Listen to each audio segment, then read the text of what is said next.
objašnjavanja, moja tema su najčešće patološke promjene oralne sluznice u djece i adolescenata liječenih u ambulantni za oralnu medicinu KBC-a Split. Dakle, najčešće oralne bolesti nalazimo kod osoba srednje i starije životne dobi, međutim mogu se javiti i kod osoba mlađe populacije, uključujući djecu i adolescente. Međutim, kako djeca imaju specifičan imunosni sustav i onda patološke promjene imaju drugačiju etiologiju, tako da je vrlo važno rano dijagnosticirati određene patološke promjene i pravodobno liječiti. Oralne bolesti kod djece i adolescenata se mogu klasificirati na promjene oralne sluznice u novorođenačkoj i dojenačkoj dobi, upalne bolesti, rekurentne aftozne ulceracije te ozljede oralne sluznice. Što se tiče promjene na oralnoj sluznici kod novorođenčadi i djece u dojenačkoj dobi, to su ciste i gljive i nepca te kongenitalni epilis. Što se tiče upalne bolesti mogu biti uzrokovane bakterijama, virusima te infekcije izazvane gljivicom Candidum albicans. Najčešće upalne bolesti uzrokovane bakterijama su stomatitisi, najčešće virusne upalne bolesti su gingivostomatitis herpetica, herpangina, bolesti šaka stopala i usta te vodene kozice. A najčešća infekcija usne šupljine izazvana gljivicom Candidum albicans je akutna pseudomembranozna kandidijaza. Što se tiče gingivostomatitis herpetike, dva glavna tipa herpes simplex virusa su herpes simplex virus 1 i herpes simplex virus 2. Herpes simplex virus 1 je odgovoran za infekcije usta i usne šupljine i ždrijela, dok je herpes simplex virus 2 odgovoran za infekcije spolnog sustava, međutim i herpes simplex virus 1 i 2 mogu izazvati primarne i rekurentne infekcije. Širenje infekcija može biti neposrednim kontaktom s lezijom ili sekretima nositelja koji je asimptomatski. Kada osoba dođe prvi put u kontakt sa virusom, najčešće je asimptomatska zato što se stvori imunitet, međutim virus ostaje trajno pohranjen u ganglijima u nereplikativnom stadiju i do aktivacije virusa, odnosno prelaska u replikativni stadij, dolazi zbog nekakve ili imunosupresije ili groznice ili opekljina od sunca ili sl.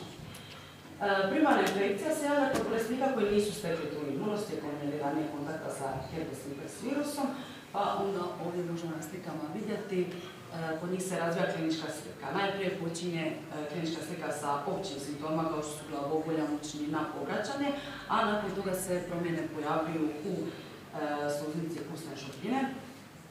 Pa tako ovdje vidimo promjene na jeziku.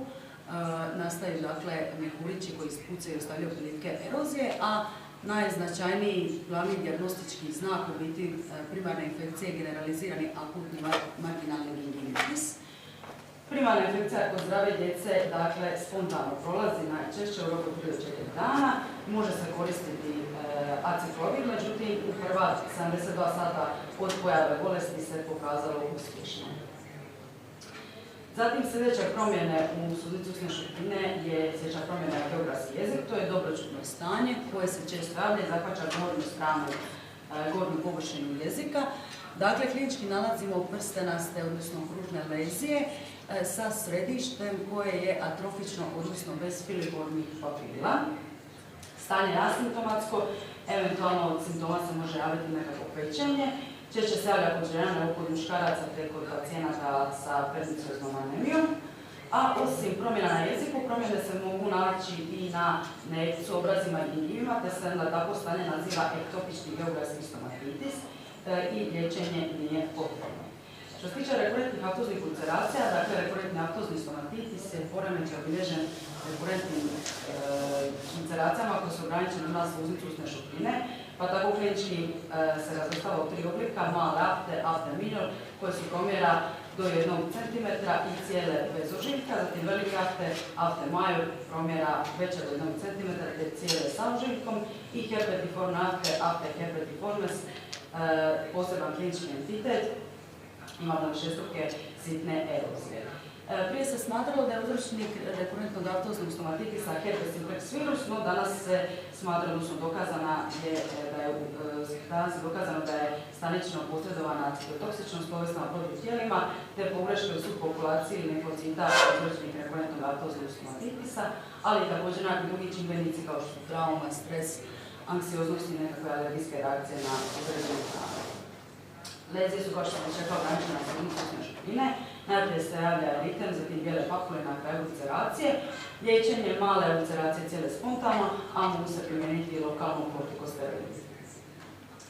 I što se tiče ozljeda oralnih sluznica, tu nalazimo traumatske ulceracije, to su mehaničke ozljede sluznice koje nastaju ugrizom, padom, četkicom prilikom pranja zubina ili stranim predmetom ili ortodonskim napravama. Kliničko ne mogu obilno krvariti, posljedica ako je riječ o padu, te mogu izgledati kao onakve ulceracije prekrivene pseudomembranom i prilikom liječenja se koriste lokalni antiseptici, kortikosteroidi i sredstva za epitelizaciju. Traumatske ulceracije. Dakle, ciljevi ovog istraživanja su bili ispitati koje su to najčešće patološke promjene na oralnoj sluznici u djece i adolescenata, najčešća lokalizacija tih patoloških promjena, te učestalost javljanja i vrsta subjektivnih simptoma u usnoj šupljini. Sve se to radilo u ambulanti za oralnu medicinu KBC-a Split u vremenskom razdoblju od prvog otvaranja ambulante u rujnu 2019. godine do ožujka 2022. godine. Hipoteze kojima smo se vodili su bile sljedeće. U djeci i adolescenata na oralnoj sluznici najčešće se javljaju višestruke akutne patološke promjene uslijed virusne infekcije. Najčešća lokalizacija patoloških promjena je jezik, te najčešći subjektivni simptom u usnoj šupljini je bol. Što se tiče materijala i metoda, koje sam spomenula da istraživanje provedeno u ambulanti za oralnu medicinu KBC-a Split, u ispitivanju su bilo ukupno 37 ispitanika u dobi do 25 godina. Od tih 37 ispitanika je retrospektivno su uzeti anamnestički podaci o spolu, dobi, eventualnim drugim oboljenjima i lijekovima koje ispitanici uzimaju i uzeti su podaci o zapisu o kliničkom pregledu, vrsta lezije, priroda lezije, da li se radilo akutnom, kroničnom ili rekurentnom, lokalizacija, subjektivni simptomi, potreba za terapijom te vrsta terapije. Dakle, što se tiče rezultata, 72,97% ispitanika je bilo ženskog spola, dok je 27,03% ispitanika bilo muškog spola. Što se tiče dijagnoze, najčešća dijagnoza je lingva geografika u 12 ispitanika. U 3 ispitanika se javio gingivo stomatitis herpetika, morsikacija i kserostomija. 2 ispitanika imalo muku kelu, a ostale dijagnoze su se pojavljivale pojedinačno. Od 37 ispitanika, njih 27 nije navelo nikakve druge kronične teže bolesti. Od preostalih 10 ispitanika, 2 je trenutno obradi specijalista imunologa i reumatologa. Po jedan ispitanik u anamnezi navodi neku sljedećih dijagnoza, juvenilni dermatomiozitis, Kronova bolest, dijabetes mellitus tipa 1, sideropenična anemija itd. Što se tiče terapije, jedan ispitanik uzima peroralno medrol tablete i metotreksat, to je ispitanik koji u anamnezi navodi juvenilni dermatomiozitis. Zatim jedan je na biološkoj terapiji ispitanik sa Kronovom bolesti, te jedan je na insulinskoj terapiji ispitanik sa dijabetes mellitus tipa 1. Što se tiče učestalosti i vrsti patoloških promjena, najčešća vrsta lezije koja se javljala od 13 ispitanika je eksfolijacija sluznice, 4 ispitanika je imalo eritem uz prisutne erozije, 3 je imalo ulceraciju, po 2 ispitanika mukokelu, hiperkeratotične plakove i deskamaciju sluznice, a preostalih 7 je imalo svako različitu vrstu lezije. Vrsta patološke promjene, 74,28% promjena je bilo kroničnog tipa, dok je 25,71% bilo akutne prirode. Lokalizacija, najčešća lokalizacija patoloških promjena je jezik u 13 ispitanika, zatim u 8 ispitanika lokalizacija je cijela sluznica usne šupljine difuzno, 3 ispitanika lokalizacija patoloških promjena je usna i obrazi, jezik i usne smo našli kod 2 ispitanika i ostale lokalizacije su se pojavile pojedinačno. Što se tiče učestalosti i vrste simptoma, zašto mi se sada ovo...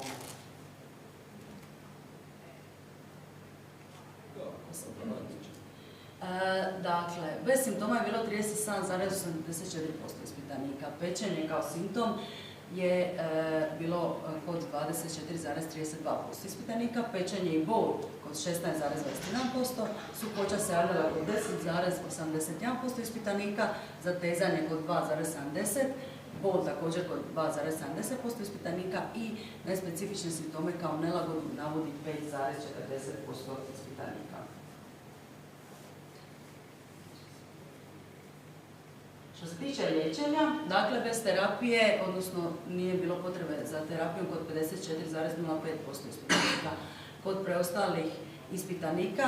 Najčešće se to radilo u lokalnoj terapiji, 27,03%, kirurška ekscizija je bila potrebna kod 10,81% ispitanika, sustavna terapija kod 5,40%, umjetna slina kod 2,70%. I zaključci, dakle, najčešća dijagnoza u djece i adolescenata liječenih ambulanti oralne medicine KBC Split je limboideografika od 32,43% ispitanika. Većina ispitanika, 74,28%, imala promjene kronične prirode, dok je najčešća lezija bila eksfolijacija sluznice u 35,14% ispitanika. Najčešća lokalizacija patoloških promjena na oralnoj sluznici bila je jezik u 35,14% slučajeva, te većina ispitanika, 62,16%, imala prisutne subjektivne simptome u usnoj šupljini, a najčešće se radilo o simptomu pečenja u 24,32% ispitanika.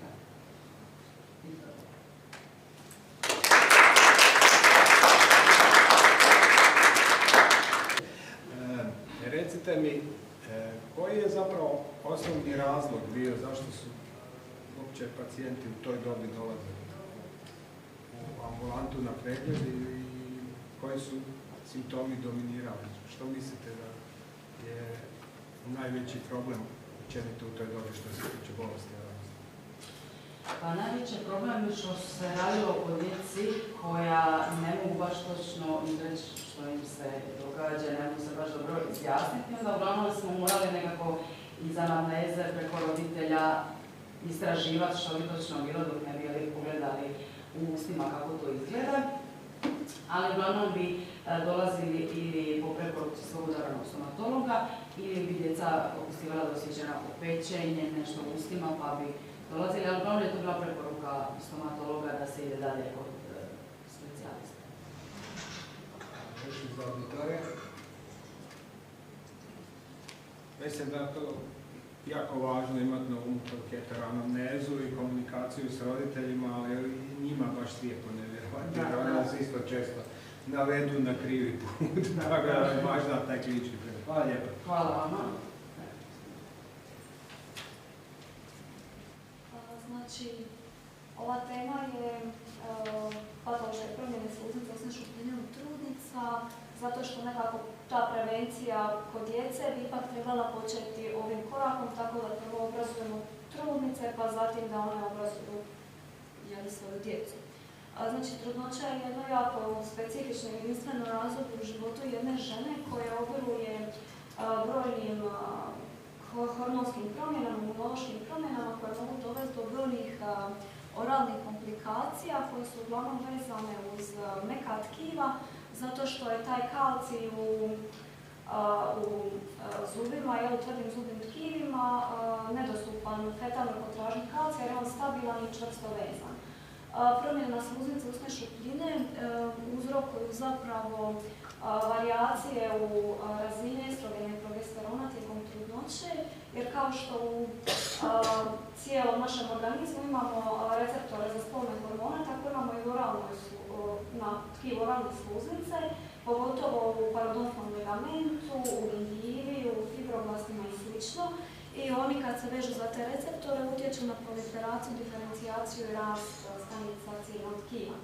Estrogen više utječe na tu citodiferencijaciju, više zvanog pločastog epitela i sintezu kolagenih vlakana, dok progesteron više utječe na poticanje imunološkog odgovora, odnosno proizvodnju medijatora upale, prostaglandina, mobiliziranje neutrofila i sl.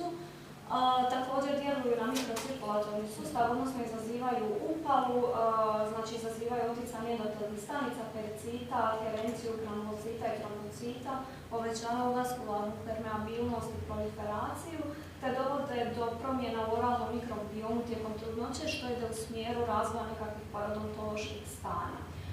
Ovo su neke od najčešćih oralnih promjena koje smo mi i u literaturi i u ordinaciji vidjeli. Cilj je bio ispitati učestalost pojave patoloških lezija na oralnoj sluznici, učestalost subjektivnih simptoma usne šupljine, te odrediti pK vrijednost sline i količinu sline u jedinici vremena kod trudnica u odnosu na žene reproduktivne dobi. Hipoteze su bile da trudnice imaju veću učestalost patoloških lezija, te da imaju veću učestalost subjektivnih simptoma, te imaju niže vrijednosti pH sline i manju količinu izlučene sline u jedinici vremena u odnosu na žene reproduktivne dobi koje nisu trudne. Ovo je presječno istraživanje, provedeno je na odjelu za dentalnu medicinu Zavoda za maksilofacijalnu kirurgiju KBC-a Split i na katedri za oralnu medicinu i parodontologiju Medicinskog fakulteta u Splitu. Znači, to istraživanje sastojalo se od 48 ispitanica, 24 su činile ispitnu skupinu i bile su trudnice, a 24 ispitanice kontrolne skupine su bile žene reproduktivne dobi koje nisu trudne. Svim tim ispitanicama uzimana je nekakva detaljna anamneza pri dolasku na pregled. U tome anamnezi smo uzimali nekakve opće podatke kao dob, visinu, masu, jesu li imale nekakve subjektivne simptome prije nekakve dijagnoze, ne znam, bračno stanje, prebivalište i sl. A pregledom smo utvrđivali je li imaju nekakvu patološku leziju, kakav je oblik te fluorescence, lokalizaciju, simetričnost i sl. Također smo mjerili pH i kvantum. Ovaj prvi slajd rezultata zapravo pokazuje kako su te skupine bile dosta slične, znači nije bilo razlike u dobi, u prebivalištu, većina ih nije imala dotad djece i sl. A ovo sada krećemo na tablice, znači prvo je ti subjektivni simptomi usne šupljine, znači u tom prvom nekom krugu, znači simptoma prije trudnoće nije imalo 92% trudnica i kontrole, naravno 92% njih to nije imalo. Međutim, to se promijenilo u trudnoći. Kao trudnice su, vidite, u odnosu na 8% ovih koji su prije trudnoće nisu i jesu imale simptome, sada je to 33% naraslo. Što se tiče patoloških lezija, znači isto tako 8% trudnica prije trudnoće nije imao nikakve lezije, ali u trudnoći je taj postotak narastao na 28%, a kod kontrola je to bilo 79%, zapravo njih uopće nije imalo nikakve lezije. Te lezije najčešće su bile na jeziku, gingivi i obrazu. Što se tiče parametara sline, znači pH sline je bio dosta statistički značajno niži u trudnica u odnosu na kontrole. Također, količina izlučene sline u 5 minuta također je bila dosta niža kod trudnica u odnosu na kontrole, a kvantum sline nakon provokacije u 5 minuta nije bilo statistički nekakve značajne razlike. Da sumiramo, znači 72% trudnica zapravo je imalo poremećaj lučenja sline, odnosno ikserostomiju ili odgosijaviju.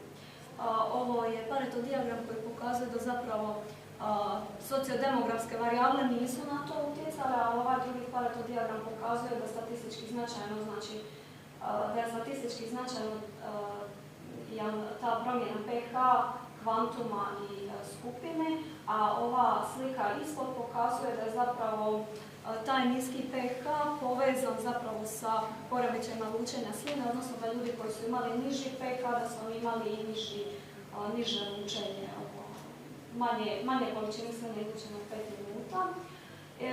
Ovo je zadnja tablica koja pokazuje zapravo te rezultate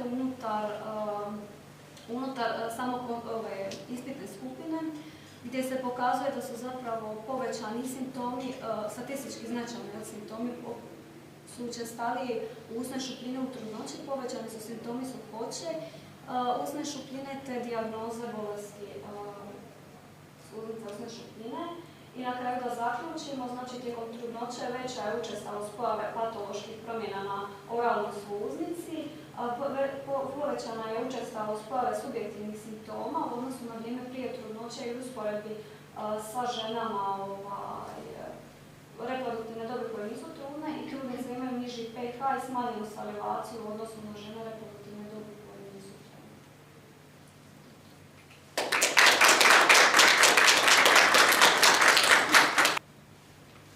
Nema pitanja?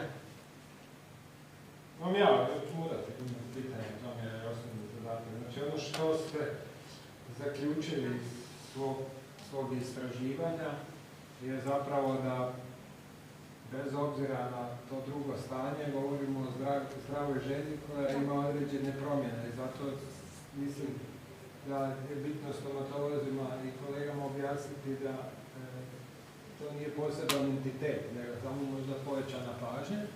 I ono što ste dobro observirali, pa ako možete dati nekakav svoj komentar na to, je da trudnicama treba prenijeti dobre informacije. Zašto je to tako? Zato što je mama zapravo onaj prvi koji nas uči kako održavamo i higijenu i sve to. Tako da je nekako trudnica je prva osoba koju treba obrazovati da bi to novorođeno dijete imalo i dobru higijenu, i dobru preventivu i na kraju zdrave zube i dobro zdravlje. Povoljno je to što je trudnica izuzetno motivirana. Zato što postoje istraživanja, znači znanost je vrlo rastezljiva, pa postoje istraživanja koja potvrđuju da prosječan čovjek zapamti 20% informacija koje mu liječnik da. A trudnica zapamti nekih 80%, što je jako vrijedno da zapravo na najbolji mogući način tretiramo naše pacijente. Hvala lijepo i na prezentaciji i molim sada, šta samo iz Splita, neko dakle, treći postup prezentacije, interdisciplinarna suradnja ortodoncije, dječje stomatologije, liječenje hipodoncije, koronoplastika. To je rad doktorice Karle Mužinić i profesora Tomislava Škrinjevića. Pomolim Karlu da nam prezentira. Evo, kao što je profesor već rekao, ja sam doktorica Karla Mužinić i sada ću vam prezentirati jedan klinički slučaj hipodoncije i zapravo kako smo interdisciplinarnom suradnjom ortodoncije i dječje stomatologije zapravo riješili estetski problem hipodoncije. Vjerujem da svi u ovoj prostoriji znamo što je hipodoncija, ali evo ja ću je samo još jedan put ponoviti. Dakle, hipodoncija je kongenitalni nedostatak jedan ili više zubi u mliječnoj ili ravnoj dentici ili u obje denticije. Zubi koji najčešće nedostaju su lateralni sjekutići, drugi pretkutnjaci i umnjaci. U ovom slučaju radilo se o hipodonciji gornjih lateralnih sjekutića. Pa ovo je znači slika nakon uklanjanja fiksnog aparatića, odnosno nakon završetka fiksne terapije. Djevojka je u ovom slučaju u ovom trenutku imala 18 godina i javila se na naš navod da sada kompozitom izmodeliramo zapravo ove očnjake da izgledaju poput dvojki. I sada će slijediti nekoliko slika samog tog postupka. Naravno da smo najprije profilaktički očitkali sve zube, izolirali smo radno polje, pogradom te smo pristupili zapravo brušenju samih očnjaka. Htjela bih samo naglasiti da smo sve ovo završili u dvije posjete, dakle jedan zub je bio završen u jednoj posjeti, drugi u drugoj. Dakle, u ovom slučaju brušenje je bilo minimalno, dakle minimalno uklanjanje tvrdog zubnog tkiva, samo labijalne plohe i incidentalni dio. Nakon toga pristupamo klasičnoj restorativi, dakle jetkanje, ispiranje, sušenje te aplikacija adheziva, ispukivanje i polimerizacija.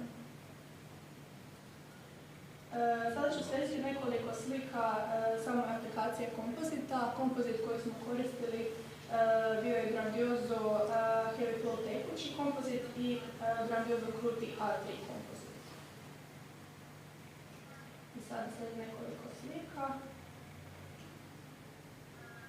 Dakle, većinom smo koristili Kruti kompozit koji se sklonio jako lijepo uklopio bojom.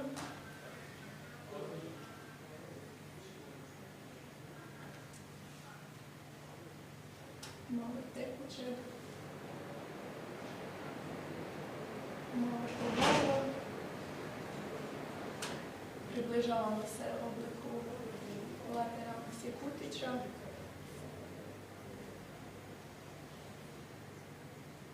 I završna polimerizacija.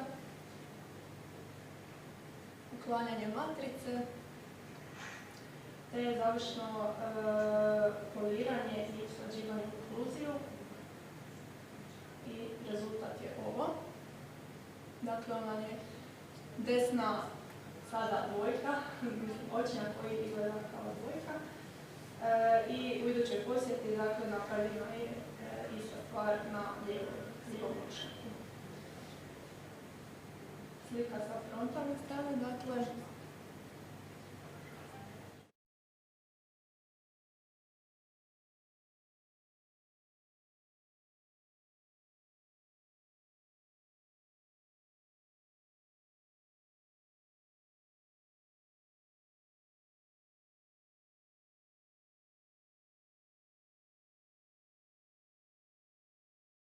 postići zadovoljavajući estetski i funkcijski rezultat.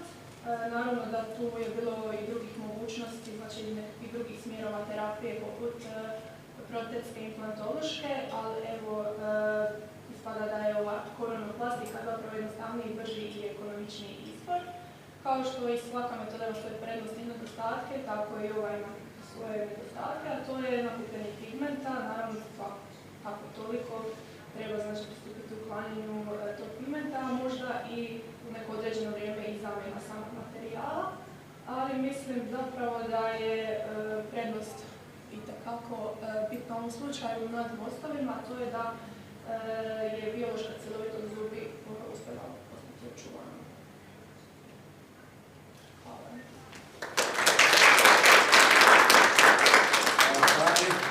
Sad očekujem stvarno pitanje. Ja, konačno.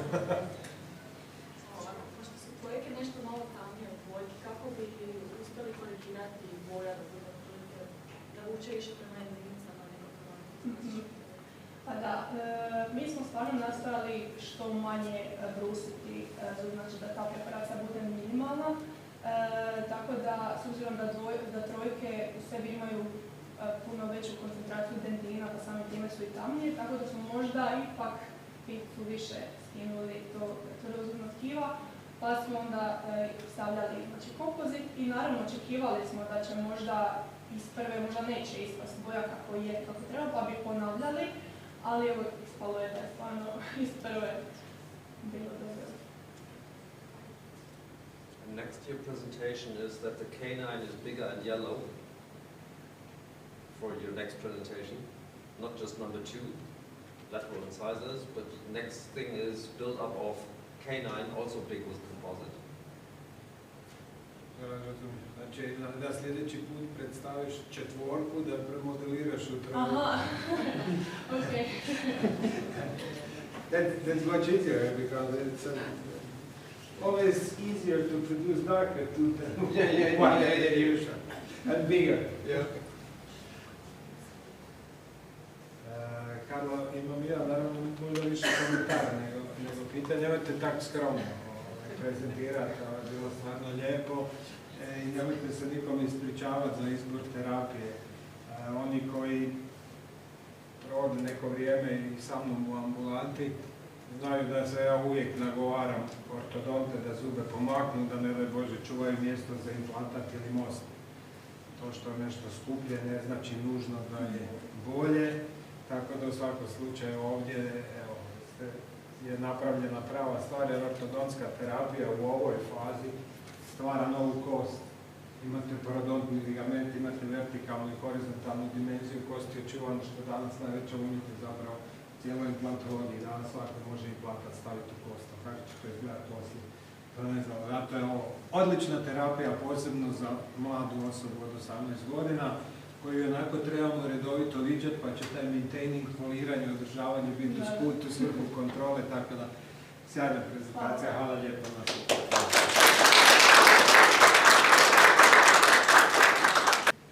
Lijep pozdrav svima. Kako je profesor najavio, ja sam djecje i radim na katedri za dječju stomatologiju Fakulteta dentalne medicine Sveučilišta u Rijeci. Tema moje današnje prezentacije je žvačna učinkovitost u djece bez dijagnosticiranih karijesnih lezija i žvačna učinkovitost u djece sa dijagnosticiranim dubokim karijesnim lezijama. Žvačna učinkovitost, odnosno učinkovitost žvakanja, se definira kao individualna sposobnost usitnjavanja hrane, pri čemu veći broj i manje dimenzije sažvakanih čestica zapravo od nas označavaju bolju mastikatornu funkciju, odnosno bolju učinkovitost žvakanja. Znamo da duboke karijesne lezije narušavaju strukturni integritet zuba, odnosno da smanjuju nekodirajuću površinu zuba, ali isto tako i da mogu izazvati bolne senzacije prilikom akta žvakanja, zbog čega onda zapravo očekujemo smanjenu učinkovitost žvakanja kod djece koje imaju dijagnosticirane te duboke karijesne lezije. I onda je cilj ovog istraživanja bio odrediti učinkovitost žvakanja u djece sa zdravom denticijom i odrediti učinkovitost žvakanja u djece s karijesnim lezijama, te usporediti te vrijednosti učinkovitosti žvakanja, pri čemu se zapravo očekuje da djeca sa dijagnosticiranim dubokim karijesnim lezijama imaju smanjenu učinkovitost žvakanja. Istraživanje je provedeno na odjelu za dječju stomatologiju u klinike za dentalnu medicinu KBC-a Rijeka.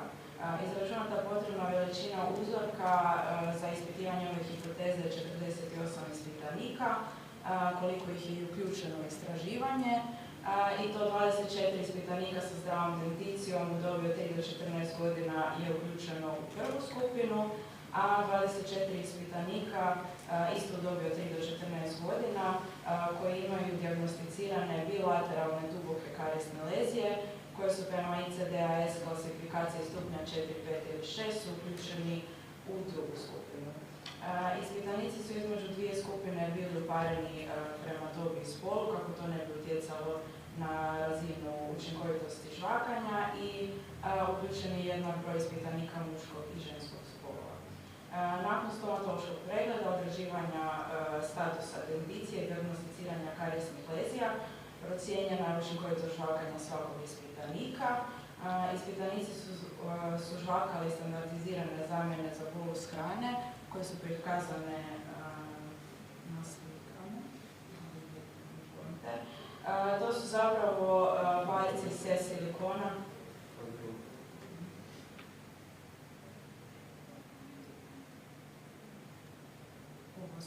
To su zapravo, znači, valjci C silikona u standardnim dimenzijama, visine 5 mm i promjera 20 mm, koji ispitanici žvaču kroz 20 mastikatornih ciklusa, kontrolirani od strane istraživača, i žvakanje je slobodno, što znači da i ispitanici mogu žvakati i unilateralno i bilateralno. Nakon toga napravljene su standardizirane fotografije tih sažvakanih čestica koje su onda obrađene u programu ImageJ, čime su se dobile zapravo točne dimenzije svih tih sažvakanih čestica. Kada su ti dobiveni rezultati statistički obrađeni, vidljivo je da postoji statistički značajna razlika u veličini sažvakanih čestica između skupina, odnosno između djece sa zdravom denticijom i djece s dijagnosticiranim karijesnim lezijama, i to postoji znači, značajno niži promjer i površina sažvakanih čestica kod djece sa zdravom denticijom, što zapravo znači da je učinkovitost žvakanja kod njih značajno veća. Osim toga, u literaturi je opisan mastikatorni normativni indeks MNI od 4 mm, koji nam govori da je mastikatorna funkcija adekvatna onda kada je promjer sažvakanih čestica manji od 4 mm, što ako primijenimo na rezultate ovog istraživanja, vidimo da u prvoj skupini djece sa zdravom denticijom je promjer čestica 2,33 mm, odnosno da je manji od ovog indeksa i da je kod njih mastikatorna funkcija adekvatna, dok je u skupini djece sa dubokim karijesnim lezijama taj promjer veći od 4 mm i da oni imaju zapravo narušenu mastikaciju. Ta narušena mastikacija u drugoj skupini se može kompenzirati, na primjer, povećanjem broja mastikatornih ciklusa prije gutanja hrane. I znači zaključno, već sam i nekoliko puta zapravo rekla, djeca sa dubokim bilateralnim karijesnim lezijama imaju narušenu mastikaciju u odnosu na djecu sa zdravom denticijom, što nas opet vraća na ono da je nužno sanirati sve karijesne zube, bilo da se radi o mliječnoj ili trajnoj dentici. Evo, toliko od mene.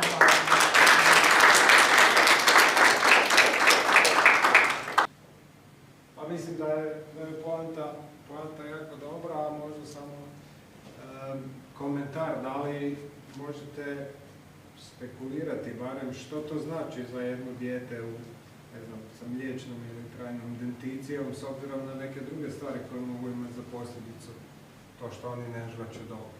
Da, iz perspektive, znači to se uglavnom zapravo odnosi na prehranu, koja je jedna od glavnih uvjeta za zdravlje općenito cijelog organizma. Ovo je zapravo dio jednog većeg istraživanja, u sklopu tog istraživanja ispitujemo i prehranu, samo ti podaci još nisu obrađeni, pa ćemo to možda na nekom sljedećem kongresu. Sad ste mi izbili ovo drugo pitanje, sad imao osjećaj da je ovo dio nečega. Svakako, ako djeca progutaju hranu koja je manje usitnjena, to sa jedne strane može znači da imamo manje apsorpciju mikro i makronutrijenata, a s druge strane može dovesti do nekakvih poremećaja probavnog sustava. A možete otkriti s obzirom da je dio, ili ste imate neke zaključke možda? Što se događa? Manja težina ukupna, probavne smetnje, gastritis. Da, nismo uključili dio sa smetnjama i probavnim simptomima u bolestima, jedino to visina masa, odnosno BMI indeks i dnevnike prehrane da vidimo da li više jedu nekakvu više obrađenu hranu koja onda mekša, ima više rafiniranih ugljikohidrata, masti, a manje vlakna, proteine. Pa mislim, ako možete još doći do pacijenata, možda ne bi bilo loše. Da vidite da li imaju poremećaje prehrane i da li ima nekakav simptom klinički koji bi značajno kazao, jer bi on u tom stomatološkom dijelu je dalo još veću težinu. Hvala vam. Evo niko pitanja, vidite kako priču. Kako neko pitanje. Ok, i zadnje za ovaj prvi dio uvodni je istraživanje infiltracija, odnosno prikaz slučaja infiltracija smola kao estetsko rješenje u pacijenata s hipomineralizacijom cakline uzrokovane dentalnom fluorozom, autora Vera Euković, Mihaela Rebac, Lana Grabarević i profesorica Kristina Gošeta. Dobar dan svima. Kao što je profesor Jurić već najavio, moja današnja tema bit će infiltracija smolom kao estetsko rješenje u pacijenta sa hipomineralizacijom cakline uzrokovane dentalnom fluorozom uz komplementarni prikaz slučaja. Kao što možete vidjeti na ovim fotografijama, točkice i flekice su poprilično često pojava u prirodi, te zasigurno niste pomislili kako na bilo koji način odstupaju od nekog standarda ljepote i estetike. Naprotiv, sigurno sam da većina vas posmatra iste kao neki specijalan izraz ljepote i izraz posebnosti. Sa druge strane, naši pacijenti kada se pogledaju u zrcalu često vide ove točkice i flekice kao nekakav nedostatak koji treba čim prije riješiti kod stomatologa, a ne kao specijalan izraz ljepote. I obzirom na to da su estetski zahtjevi naših pacijenata oduvijek bili jako bitan dio naše profesije, mi trebamo nastojati da u tom naravno budemo što manje invazivni. White spot lesions ili bijele caklinske lezije jesu u stvari rani znak demineralizacije cakline koji se dijeli u dvije grupacije prema etiološkom faktoru. Dakle, u prvoj grupaciji imamo dentalnu fluorozu i molarnu incizivnu hipomineralizaciju kao patološke pojave koje se pojavljuju u vrijeme formiranja trajnih zametaka, dok sa druge strane imamo inicijalne karijesne lezije, to je postoje inicijalne karijesne lezije nakon fiksne ortodonske terapije uslijed smanjene oralne higijene i traumatska hipomineralizacija kao patološke pojave koje se javljaju nakon inicijalne trajnih zametaka u usnoj šupljini. Dentalna fluoroza je patološka pojava hipomineralizirane cakline uzrokovana povećanim sistemnim unosom fluorida u vrijeme mineralizacije trajnih zametaka.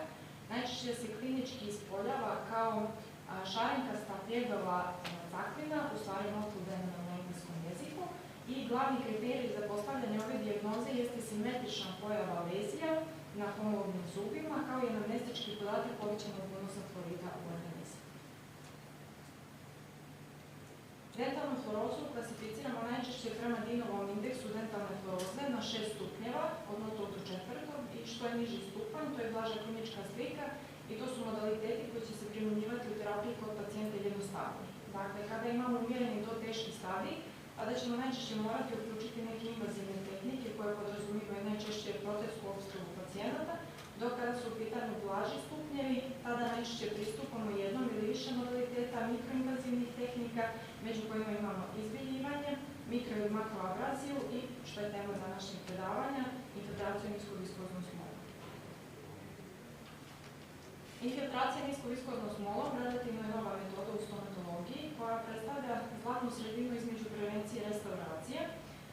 Kada primijenimo ova 3 postupka, dakle jetkanje, sušenje i infiltracija smolom, možemo očekivati da ćemo izravno dobiti rezultate estetskog boljitka cakline kao i maskiranje same lezije. Međutim, osim estetskog boljitka možemo očekivati i funkcijski boljitak u smislu sprečavanja napredovanja same lezije kao i prevencije nastanka karijesne lezije u poroznostima cakline koje su formirane zatvaranjem mikropukotina.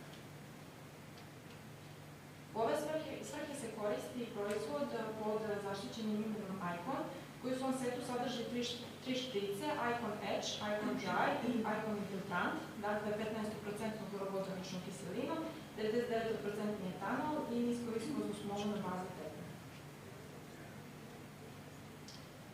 Demineralizacijski procesi unutar cakline dovode do formiranja, to je do narušavanja same kristalne strukture cakline gdje su sami kristali intaktni, međutim prostor između kristala se šire i nastaju poroznosti unutar cakline. Porozna caklina ima izmijenjen indeks loma kao i drugačiju prozirnost. Ono što je karakteristično jeste da intaktna caklina ima refrakcijski indeks 1.62, dok kada je u pitanju porozna caklina, ona varira od 1 do 1.33 u ovisnosti od toga da li se u mikropukotinama nalazi voda ili zrak. I zbog nepodudarnosti između ova dva refrakcijska indeksa dolazi do raspršivanja svjetlosti i do vidljivosti bile opakne lezije na caklini. Međutim, kada infiltriramo pore infiltrantom, tada će doći do usklađivanja ovih refraktornih indeksa, time što će se refrakcijski indeks podići na 1.52, pa će sama lezija biti manje vidljiva. Način na koji sami infiltrant djeluje jeste na osnovu kapilarnih sila, zbog svoje niske viskoznosti, niskog površinskog napona, kao i malog puta kontakta sa caklinom, kada prodire u pore, a zahvaljujući svjetlosnoj polimerizaciji se inkorporira u isti. U daljem tijeku prezentacije reći ćemo nešto, to je prikazat ćemo slučaj mladog pacijenta dijagnosticiranog sa blagim do umjerenim stadijem dentalne fluoroze. Dakle, 17-godišnji pacijent je primljen na Zavod za dječju i preventivnu stomatologiju Stomatološkog fakulteta u Zagrebu nakon završene ortodonske terapije. Nakon kliničkog pregleda ustanovili smo da su lezije na centralnim sejkutićima opsežnije i opaknije u odnosu na one na ostalim zubima, te smo dijagnosticirali umjereni stadij na centralnim sejkutićima, a blagi stadij na okolnim zubima. Prije samog tretmana provedeno je profilaktičko očišćenje i postavljena je zaštitna plahtica, to jest povrna. Prvi korak u ovom terapijskom modalitetu jeste nanošenje Icon Edge-a. Icon Edge, to jest 15% fluorovodonična kiselina, se nanosi u trajanju od 2 minute, nakon čega se ispire i posuši površina zuba. Zatim se pristupa nanošenju Icon Dry, dijela terapije koji se uvijek kombinira uz optički test. Optički test, ukoliko je pozitivan, to jest ukoliko su nakon nanošenja Icon Dry-a lezije i dalje vidljive, tada moramo ponoviti sami postupak jetkanja i sušenja, onoliko puta koliko je potrebno da same lezije nestanu, mada se preporučuje da to u jednom terapijskom postupku bude maksimalno 4 puta, što je bio slučaj s našim pacijentom. Nakon toga smo pristupili nanošenje Icon Infiltranta koji se nanosio na površinu zuba u trajanju od 3 minute, polimerizacija je trajala 30 sekundi i ovo je finalni rezultat postupka koji je vršen na lateralnom sejkutiću. Iz razloga što smo htjeli da pokažemo kakav je to kontrast između još uvijek netretiranih zubi i zuba koji je podlegao terapijskom postupku. Dakle, to je efekt prije tretmana i nakon tretmana. Zatim smo pristupili istom terapijskom postupku na preostale zube. Opet je nanijet Icon Edge, Icon Dry, 4 puta se ponovio dakle postupak, Icon Infiltrant u 3 3 minute, polimerizacija trajala 30 sekundi i onda smo ponovno nanijeli iPhone filtrant i utrljavali na površinu svih zubi u trajanju od 1 minute, nakon čega je uslijedila polimerizacija od 30 sekundi. Nakon toga je slijedilo poliranje i ovo su efekti prije i poslije. Možemo primijetiti da na incizalnim ivicama zubi i dalje postoje diskretne diskoloracije, međutim, nakon uklanjanja zaštitne pločice, sami zubi su se uklopili u širokolorit nijansi koji je prisutan u usnoj šupljini, te su same preostale lezije bile manje vidljive, tako da možemo reći da je efekt našeg tretmana bio gotovo pa potpun. Za kraj ćemo prikazati protokol koji je korišten kod našeg pacijenta. Dakle, nakon profilaktičkog čišćenja pristupilo se jetkanju u trajanju od 2 minute, sušenju. Nakon pozitivnog optičkog testa ponovili da su se prethodna 2 postupka 4 puta. Lezija je skoro pa nestala. Pristupili se infiltraciji s molom u trajanju od 3 minute, pa od 1 minute u kombinaciji sa polimerizacijom od 30 sekundi i na kraju slijedilo je poliranje. Dakle, može se zaključiti da kod blagih i umirenih tipova dentalne fluoroze jedini terapijski modalitet u cilju postizanja kompletnog terapijskog efekta može biti iPhone infiltracijska terapija. Hvala na pažnji.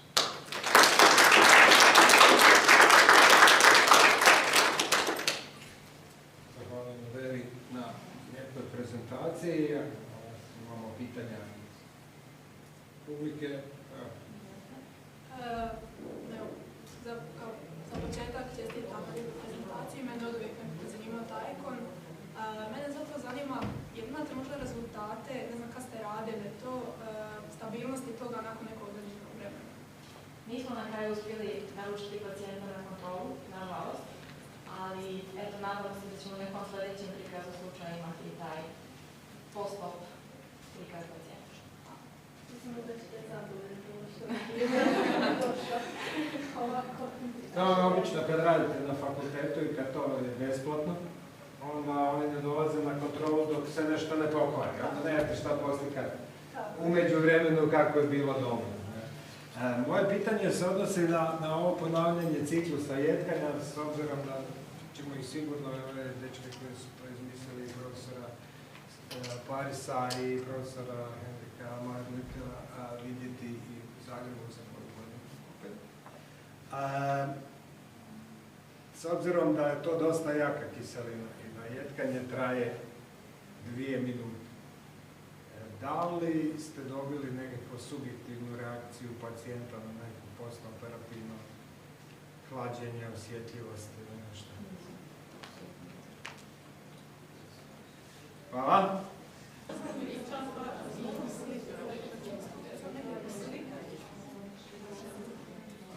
Poštovane kolegice i pokoji kolega, sad smo se pojačali, se stvarno muških reprezenata relativno malo, ali dječja je u sigurnim rukama, s obzirom da ima puno dama, nema straha da će biti nekako.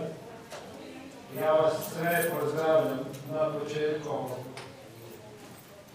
drugog dijela i moram priznati da mi je izuzetna čast i veliko zadovoljstvo da danas sa vama imamo profesora Kristijana Šlitnja.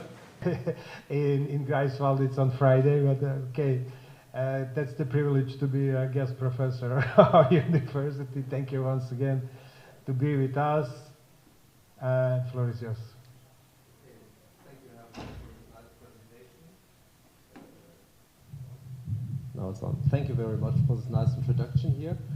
And I'm very happy to be back in Zagreb.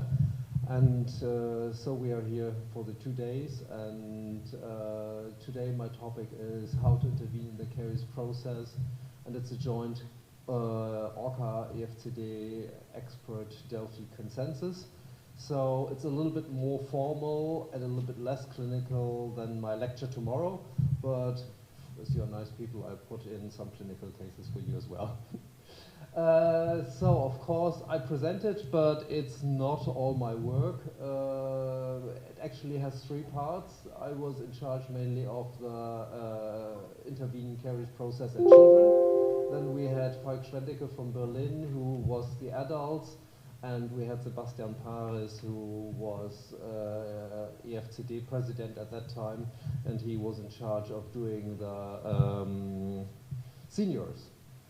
So first a little slide about Orca. Orca is not just a big greedy whale. Orca is also the organization for caries research.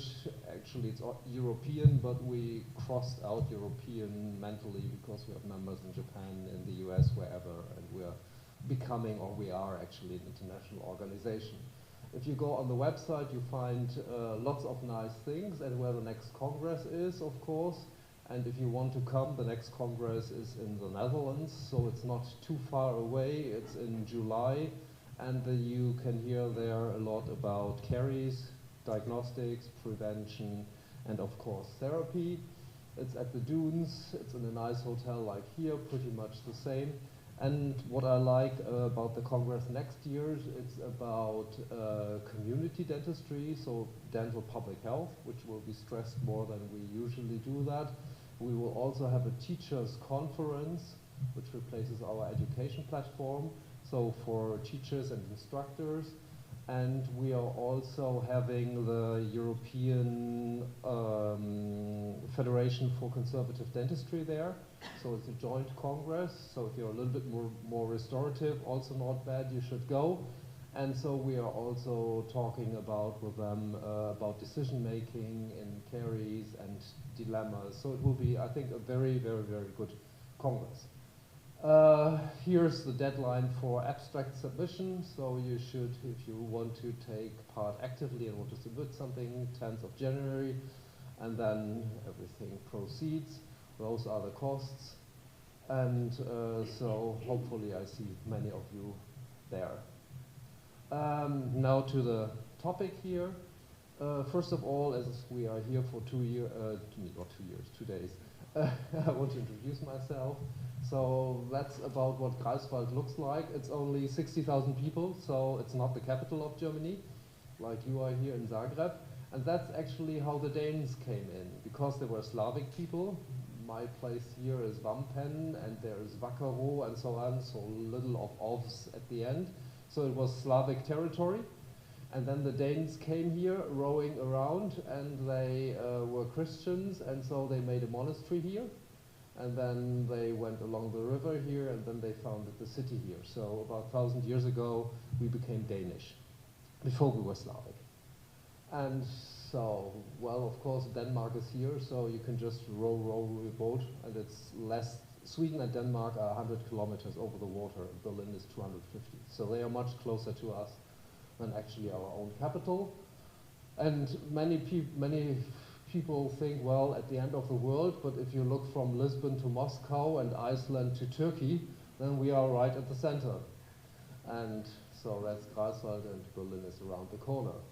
And actually, if you read history, we are an international hot spot, as Zagreb is also. Because, I mean, you are, and everybody stepped around here. And so we were Slavic, then the Danes came, then it was Germanic tribes were there. We were 200 years Swedish, so for 200 years, 1600 to 1800, we were the oldest Swedish university. And then Napoleon marched all the way to Moscow, which was as unsuccessful as Moscow marching into the Ukraine now. But he passed by Greifswald and kicked the Swedes out. And then we were Prussian. After unification of Germany, we became German. Then we had 40 years Russian guests, Socialist Republic of East Germany. And now we are unified in one Germany. So it's like always in Europe, we are a very moved international history with many tribes moving around. And so it's better to be peaceful and international than shoot around there and think that's my country. So, and the Dutch were there as well, but just with the Van Gogh Bridge, they built it because it was swampy land. And so it's a tiny city, biking is really good. Everybody knows everybody, that's how it's in the winter sometimes. The Baltic freezes and you can go ice skating or you can go skiing on the Baltic. Summer is much better if you want to visit us. It's the the prime German vacation area. It even overtook Bavaria. We are a Hansa city, so free sailing, free trading has been there for a long time. We are a fishing and a shipping town. That's our department trip there.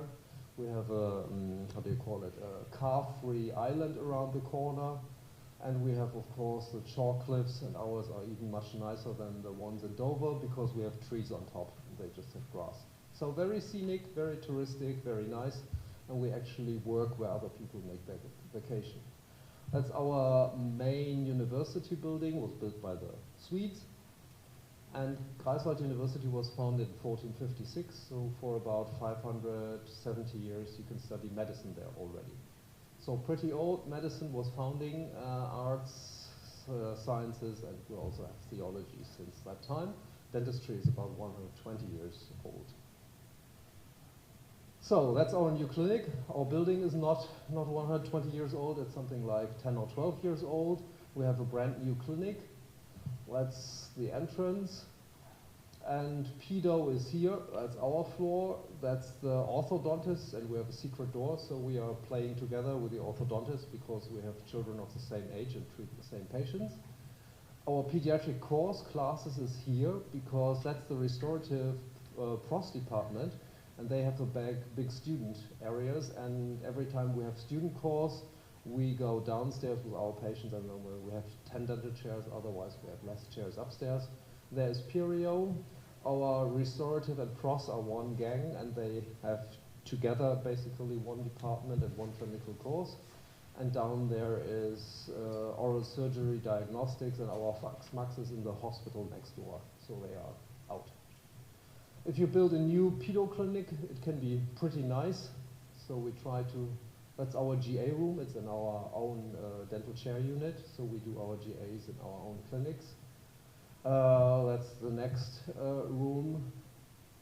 And then we have a nitrous oxide room where we do our oral sedations, so also a very important and good room. And for now, well, during socialism they had stomatologe, Kinderstomatologe, pediatric specialization for 3 years. And as we had this knowledge, we said, well, we are doing a master of pediatric dentistry now, and that's running for 10 years now, and it's an international master. So we have folks from Taiwan, from China, from India, from Persia, from Saudi Arabia, from Mexico, from everywhere, and doing a master program there. She's from El Salvador, he's from Chile, so it's a big program. And we do it in association with the German Association for Pediatric Dentistry. And that was our first gang, and we do it actually not only in Greifswald, we do it in something like 10 other places. And there we have a fax surgeon and a periodontist, or a practitioner, or fluoride specialist, community specialist. So we have mainly weekends for continuing education. And so they travel all around Germany, and they are all well distributed all over Germany. So we only have 6 in our department, and every year 6, so it's 18. But the other 10 are somewhere spread over Germany, and they are also taught at different weekends. So they travel within Germany. So it's a multi-center. For instance, we do ethics and statistics in Cologne, far in the west. And then they prepare their cases, they do their homework. We are also in an office of a big pediatric dentist in Hamburg and in Jena and in Hanover. And so they learn something about how to run a practice, how to manage staff, personnel, and all that stuff. And afterwards, when we are there on Friday afternoon, we do something fun. And then on Saturday, we go home. And when you have completed the program, you have your master thesis, you defend it, and then you are a master of pediatric dentistry. Okay. So now you know what I'm doing in normal life. We can go now to the intervene in caries and children. Of course, that's not my work. We had, for the whole thing, 6 systematic reviews, and we are proud to say that 3 were in children. And 1 was in adults, approximal caries, 1 is in adult secondary caries, and only 1 was in seniors, because the research or body of evidence in seniors is lousy, doesn't exist. So pediatric and caries is much better in evidence than geriatric dentistry, much better. And so we had ORCA representatives, there's a lot of them, and then we had EFCD representatives, there's a lot of them. I'm really proud that Hervoje was also in there, and he was also working with you, Christina, in the ECC, systematic review. Yeah, which gave all of us a nightmare, and we in Greifswald also did the primary molars, which was also a nightmare. And the occlusal one hardly happened. So, we were finally finished, and that was very important, because there is not so much on ECC and evidence. And that's actually, I mean, if you look at the representation, it's Europe, it's Melbourne, it's whatever exists. So it's a very broad consensus of many, many smart international people who have read the literature. So, now we go through the paper, but how do you reach consensus? So, we had the topic early childhood caries, which was mainly prevention, but also anteriors, because the anteriors are the big problem.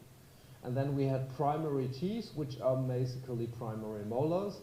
And then pediatric dentistry, of course, the occlusal surfaces of 6-year molar molars all are a big risk factor and have a high level of disease, and they have a high level of studies, what you should do there. And that it's not just me and my friends. We had an official panel nominated by these organizations. And we had the systematic reviews, and we had steering groups, and if you have RCTs or meta-analysis that, for instance, fluoride in toothpaste works, you have a strong recommendation. If you have, for instance, your fluorosis and infiltration, you have cases, you don't have cohort studies or whatever, then that is, at the beginning, at this current stage, weak evidence. And if you have something like cohort studies, that one group gets this and they have an effect, and another group, for instance, fluoride gel in orthodontic patients. As fluoride could help, you're not allowed to randomize it and take it away from someone.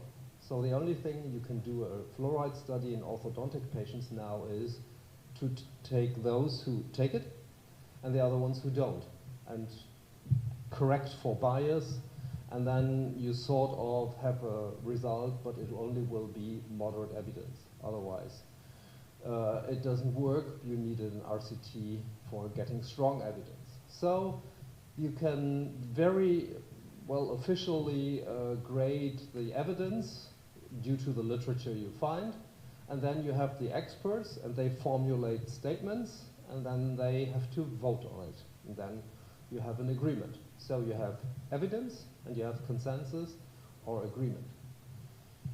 So those are the three topics we are going to look in this lecture. With ECC, we had the question, what is the effect of non-invasive treatment options on ECC? So if you just brush, fluoride, whatever here, and what are the success rates of invasive operated treatment options if you do fillings, restorations, crowns, whatever there? In the primary molars, it was intervention there in these lesions, and the last one was on the occlusal caries here and here. And we are going through this, so actually you can summarize my lecture on one page. That's about the outcome, and it's published in English. I think not in Croatian, because Croatians are smart. You also did in your okay. Okay, maybe you can send the link for everybody who doesn't want to read the English stuff. So we start with ECC, early childhood caries. Just go here. Early childhood caries is highly prevalent. In Germany, something like 15%, South Korea, 55%. And it's less, the caries decline in the primary dentition is less pronounced than for the permanent dentition. And you have a polarization of, do you have a fisherman's friend or so? I'll just try to get one.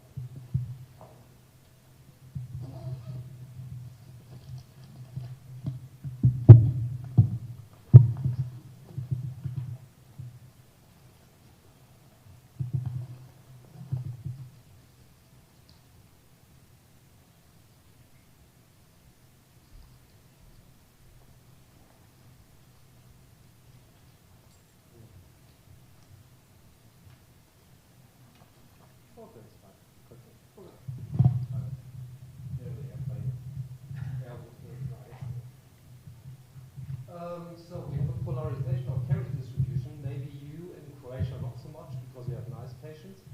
But in Germany we have a very, very, very long tradition of prevention. And that means that lots of our patients, 80% are caries free. That's the standard patient. And then we have those who somehow have caries and didn't want to engage in prevention. And they have all, so 15–20% have all the disease.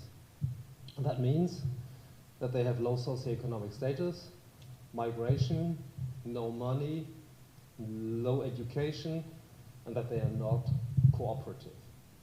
So, I mean, if something like this happens in Germany, that's almost always connected to social neglect. And so you don't only have a caries problem or a tooth problem, you have a family problem, a family issue. And then, of course, evolution or God didn't make primary teeth so fit for a long time because you have very little enamel. The prominent teeth have more enamel, but you have a big pulp, you have a smaller pulp in prominent teeth. And so Karius and Baktus, our friends, got to the pulp pretty quickly. And so the pulp is the real problem in the end. And so some people who come from the restorative branch, they just do scratch, caries away and make a filling, and afterwards they have abscess. So the primary teeth are tricky, and the customer, the child, is tricky, at least in many countries. And there is the limited cooperation. The big advantage is, in contrast to geriatric dentistry, well, actually, we have only these funny teeth here to keep the space for the permanent ones. And so we have something like 32 implants which come up for free. And you can extract them, you can keep the place, and then you get a tooth. So deciduous teeth are nice, but you don't have to keep them. This is the German national epidemiological study in children and adolescents, which we did from Greifswald. And we had about 300,000 children who took part all over Germany, representative sample, but we did that with a public health service. Every 5 or 6 years in Germany, all children in kindergarten school are screened by the public health service and they are recorded. They are normally annually recorded, but for a national survey, every 5 or 6 years, we have these data. So we have long-running, systematic, representative data on our 6 to 7-year-olds, that's first grade, the 12-year-olds, in brackets, in 6th grade, and for the first time we did the 3-year-olds. What do you see? That we have excellent caries decline over the last 25 years, and you have to take 2 12-year-olds and put them together to get almost one tooth to drill in 6 years, between 6 and 12. So in 12-year-olds, 6, 7, 8, 9, 10, 11, 12-year-old permanent dentition, we have nothing to drill in Germany, nothing. And actually, when I was an adolescent, we had 8.8, that was here. So we have 90% caries decline, and pediatric dentistry does not drill in permanent teeth anymore. It doesn't exist. Maybe with MIH or so, funny misshaped teeth or so, but no drilling in permanent teeth anymore. Sealant is the most exciting restoration you can do. And once in a while, a stainless steel crown on an MIH tooth. But if you look at the primary dentition, we started at about the same level, and it's not really going down. Well, we had here 80% caries reduction. We had here 40%. So once you are 12 years old, you have drilled less than half a tooth in the permanent dentition, and you have drilled about, already until first grade, 4 times more in the primary dentition. Plus there is the age of 8, 9, 10, and 11 where you still have primary molars. So that would be something like 2, 2.5. So in Germany, pediatric dentistry is primary tooth dentistry. We hardly ever do anything in the permanent dentition, and in many other countries as well. It's only 4-year-olds with low socioeconomic background who are poor in money and poor in education and cooperation. And in the 3-year-olds, it's already 0.4, 0.5. But this is just 3 years of tooth eruption, while this year, 0.4, same value, is 6 years of tooth eruption in many teeth. So in primary teeth, the caries activity is much, much, much, much higher than the permanent dentition if you do prevention. And if you want to change caries in your country, start with the permanent dentition, then to your politicians, you can say you have great success because that's pretty easier. Start with that. Primary dentition will be difficult. And also, one of the problems is that you can grab the permanent dentition because permanent dentition goes to school. But primary dentition, early childhood caries, happens for the first year on the breast at mama's home.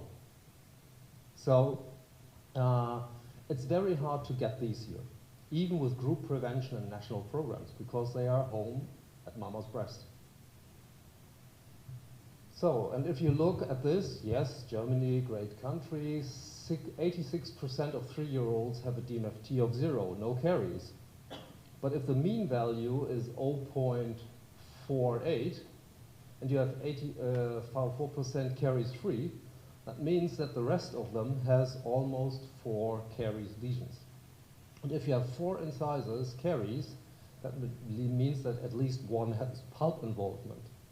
And if one has pulp involvement, that means that you are very close to either juk, doing it the Albanian way, or the other way is you do very Americanized, expensive GA in 14% of your children, which is a national disgrace. So it's a hidden problem, but it's an important problem. So the first general recommendation was, due to the transitional function of the primary dentition, the often reduced compliance in young children, the involvement of multiple teeth and lesions, the growth and development of the permanent dentition, the treatment of ECC, or caries in children and adolescents, is, in general, is defined not only by lesion depth, activity, and optimal restoration, but also by relevant overall factors, such as ensuring functional dentition, surrounding structures, facilities, social, psychological, and financial parameters. Because if in the US they can't pay $9,000 for GA in hospital, that means you have to pay the silver one. And so if you have a djecje recommendation which says you need a restoration, of course your financial parameters are a very striking argument very often. And it's deciduous teeth. They go and they don't have space maintainer function. So the primary goal is not the restoration of a single lesion, but rather control of the overall caries activity and stabilization of the general oral function and well-being. And this can lead, for example, to extractions of restorable teeth if appropriate due to overarching reasons. So if one number 4 is out and the other one can be restored, but you're doing a space maintainer removable anyway, then you take the other one out as well, and the anteriors with it. And then you have a good restoration, good situation, stable situation.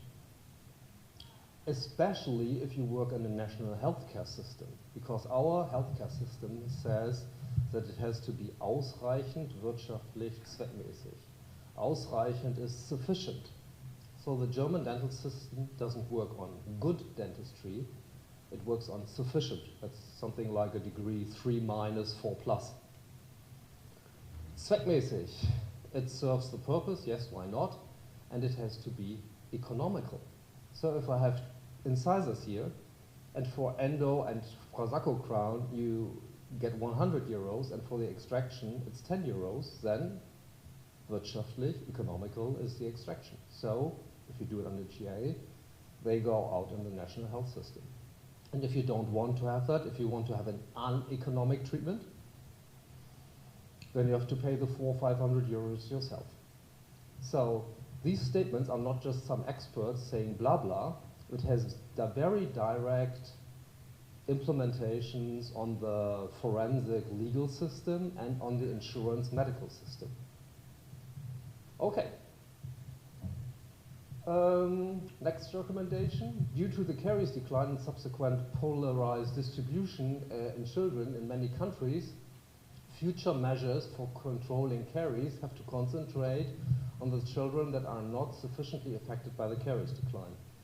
So we have done caries prevention, and 15–20% of children did not succeed or follow or are not affected by the caries decline. So why? I mean, you just have to brush your teeth, and then it's done. So 15–20% are not brushing their teeth. And they don't do that as little Hans, and they don't do that as adolescent Hans, and they don't do it as big Hans and grandpa Hans. And then they lose their teeth all over the years. So pediatric dentistry has the obligation to intervene there, and it's not on the tooth level, it's here. So most of our interventions, yes, the drill and fill, and so after some years you can do that. The most interesting and important work has to be done here in changing habits. So, we have to think how we can address these children, especially if they speak a different language or if they are not academic people.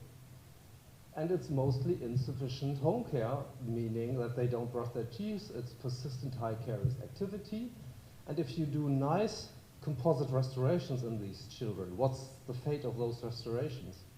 If you don't brush your teeth, it really doesn't make a difference if you restore a tooth or not. It will decay further and you extract it. So, it says here about often low socioeconomic status. For the control of caries in the remaining children, the success children with little caries, which are the clear majority, the established programs should have led to remarkable reductions, and you should not stop that, you should continue to have these programs. So, actually, I mean, how can you get this? You have to constantly eat sugar or drink sugar, and you're not allowed to brush your teeth once in a year. You just don't brush your teeth in a cultivated country like Croatia or Germany. You just don't brush your teeth. And it's fast progressing, and it's in funny areas where normally just via talking you have cleaning of your teeth. That's like a rat experiment, basically. You really have to have extreme conditions to create something like this. And it's different from the normal patterns. Normally we have caries in hidden places where you can't access with a brush, interproximal or in the fissures. But this is really in plain sight, smiling at you. That's also our definition of ECC. It's not every caries like WHO or the American Academy, children below the age of 6. That's, I think, is totally stupid. I mean, a 5-year-old with 1 proximal caries lesions is early childhood caries. First of all, for me, a 5-year-old is not really early childhood. And I mean, everybody can have 1 proximal lesion at 5 years of age in a molar. Early childhood caries is 1 to 3-year-olds, funny places, and very close to child neglect. Very typical lesions. So the parents should be informed why it's there, that it's lots of sugar, and that they should brush. And this oral hygiene should be supported and trained. And we had a 100% agreement there. And of course, and Germany learned that lesson very late, only 2 years now, we have 1,000 ppm pediatric toothpaste from from first tooth on. We used to have that much later. So, toothbrushing is fine, but you should have 1,000 ppm fluoridated toothpaste.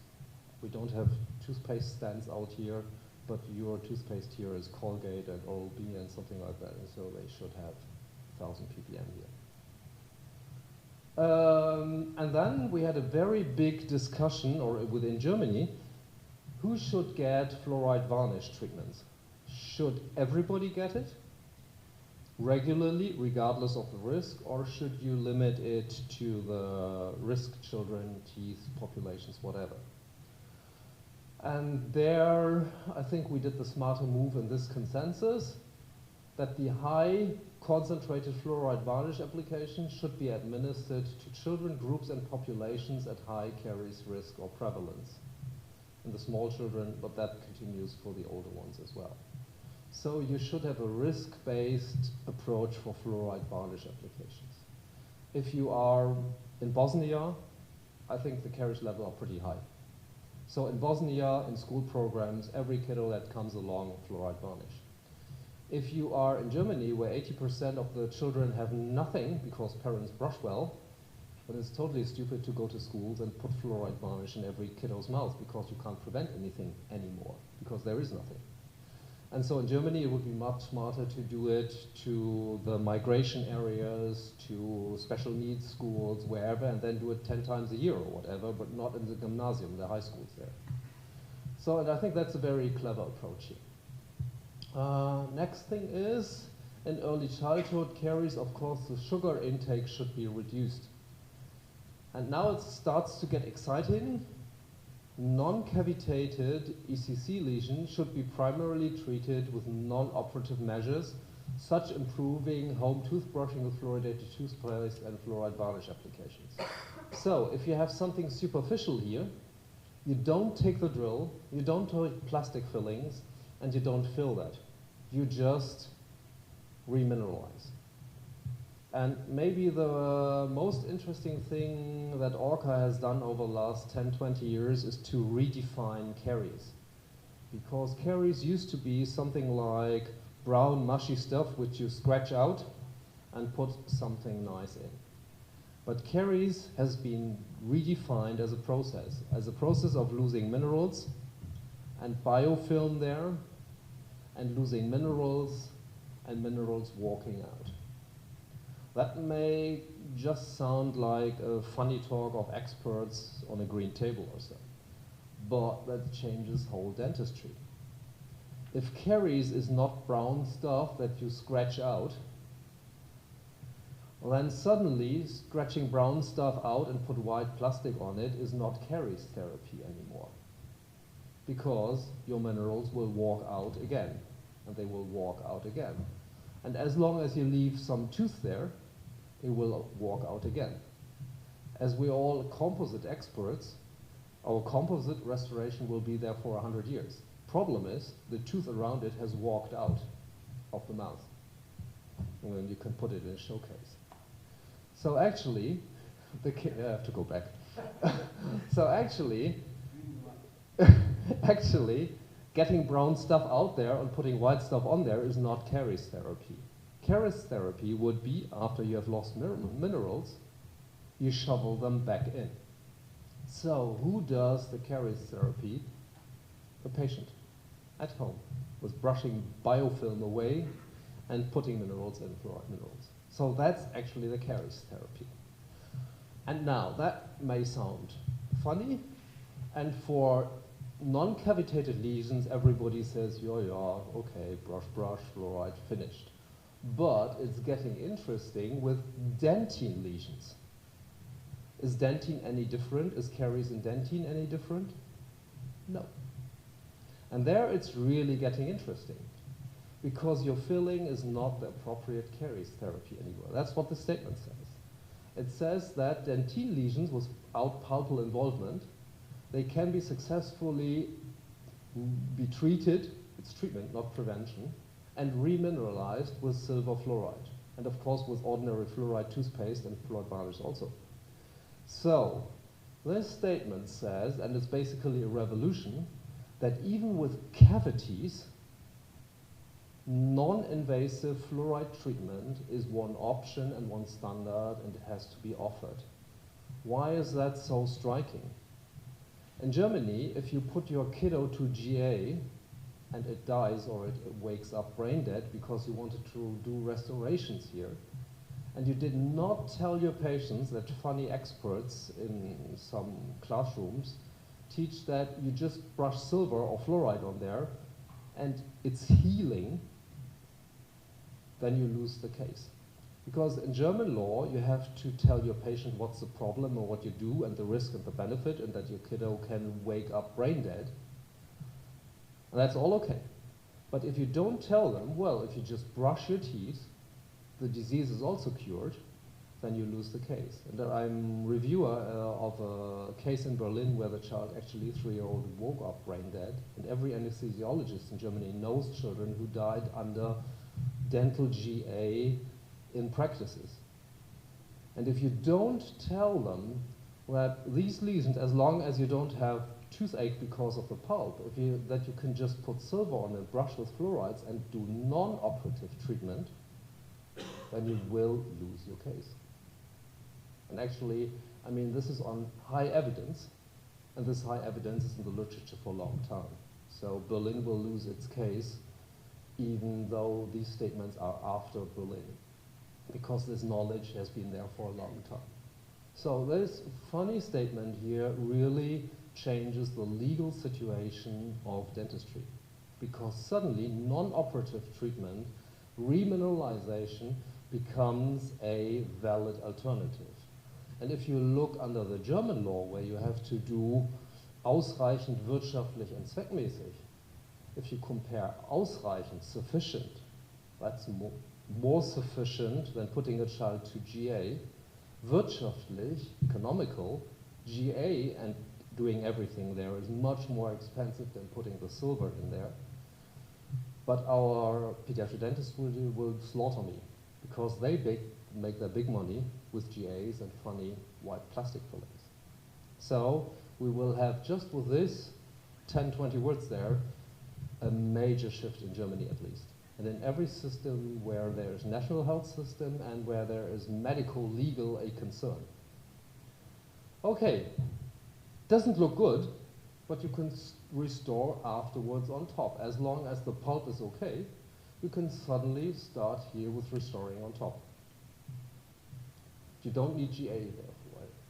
And so I just got that from a very proud practitioner in Germany. They did, her title was Just Out of the Operation Theater.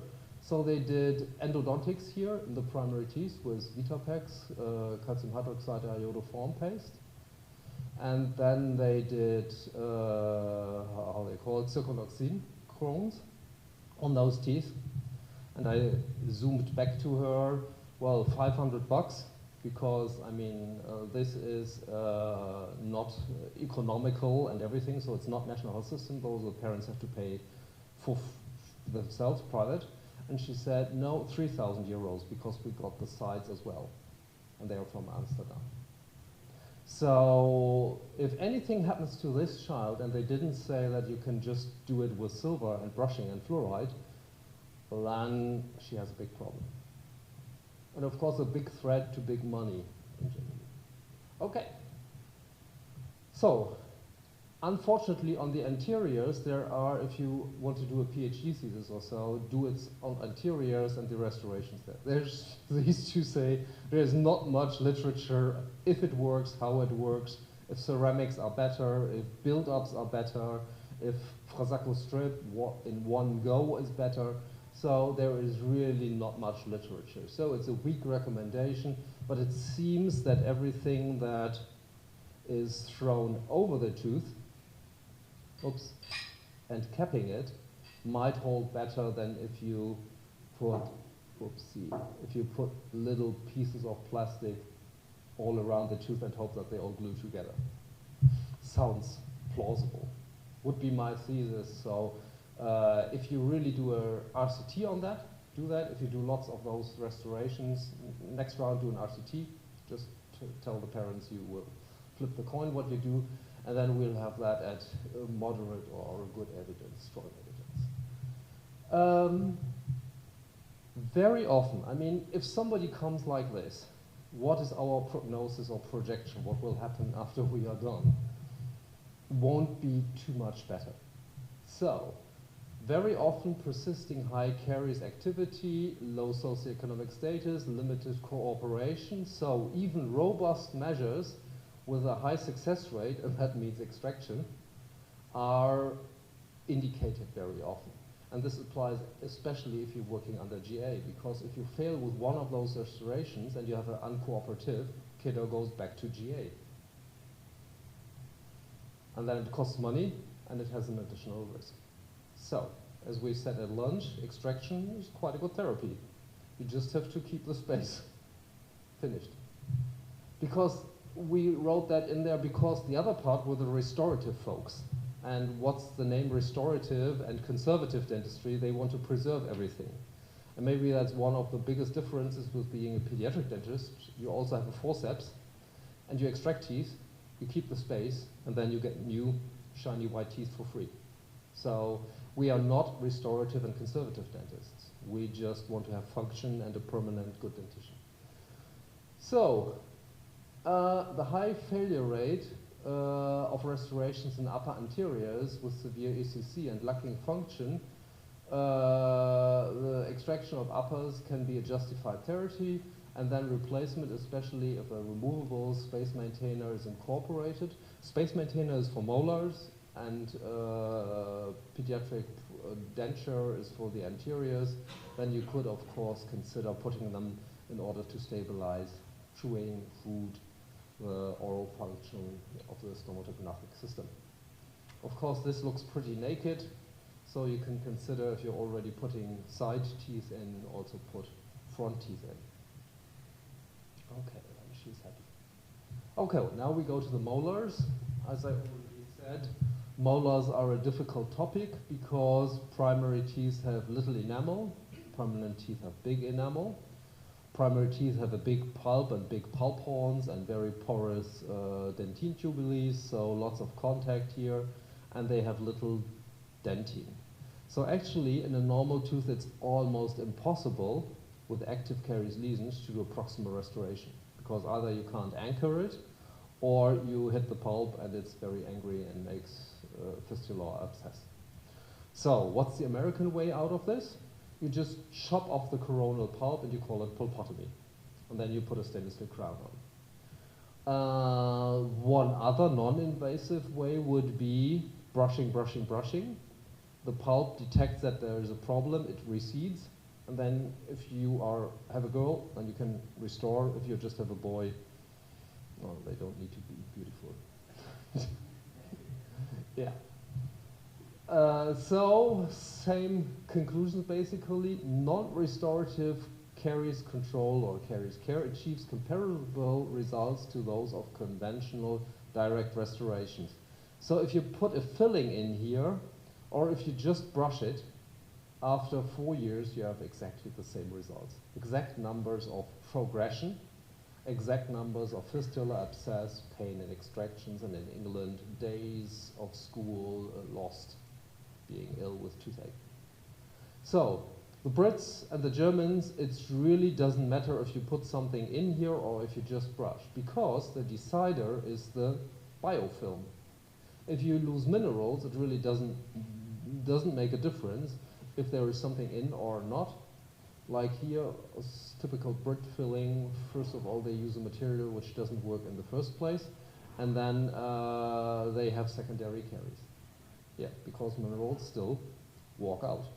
And they didn't change the underlying problem and didn't read Orca caries definition. So, and if I sit here on this chair with a coffee table and cookies and aquarium, and I tell my patient with a toothbrush, well, you have a lesion there, you have to do brush, brush. And if hair viewer is old school in the office doing drill, drill, fill, fill, whom do the patients like better? But the outcome after 4 years is exactly the same. And who has the better profit? Because you need your equipment, I just coffee, aquarium, and tea. Yep. Yeah, it's really sad. The Brits also found it out. They yeah, and I don't have a backache.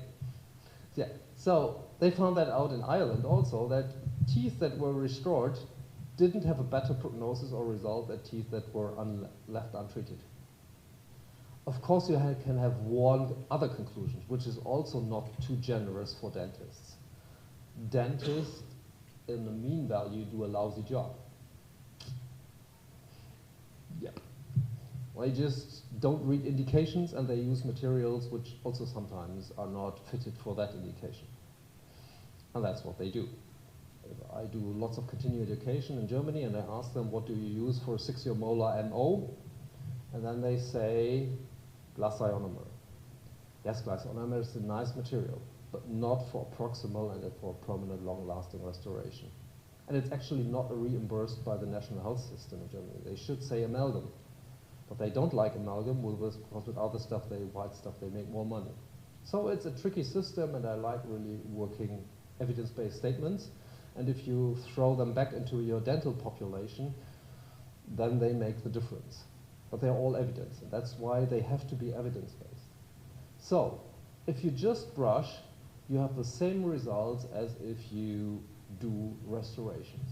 And of course, you can booster that with silver, because if you put silver on here, it gets black or dark, yes, not so nice, but no bactos will live there for the next half year. They don't like silver. And then your patient even doesn't have to brush, but don't tell them.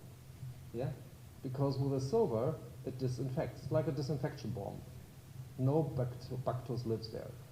We tell them still to brush, but it really works fine. And it's high or moderate evidence. And then we have another study, and I was really amazed that even Hickel from Munich, one of the restorative composite gang, he said yes. Because what is Hall technique? Hall technique is named after Norma Hall, Scotland, and Nicola Innes made the great study, and we repeated it. It is, you take a proximal caries lesion, and you remove the last remainings of a burger, salad, and chicken wings, and whatever is in there. You just clean that out. And then you take a stainless steel crown, which is a little bit bigger than you normally do with preparation, because normally it would be D4 here, standard fitting. And so you take D5, you do a little bit wiggle, and maybe you slice a little bit, and maybe you put a rubber ring in there and let them move apart. And without any caries removal, and without any preparation, you just glass ionomer, bite on, chew, finished. And amazingly, this was the best option in the English system. This was the most successful, something like 92, 95% after 2 years, and in our study also.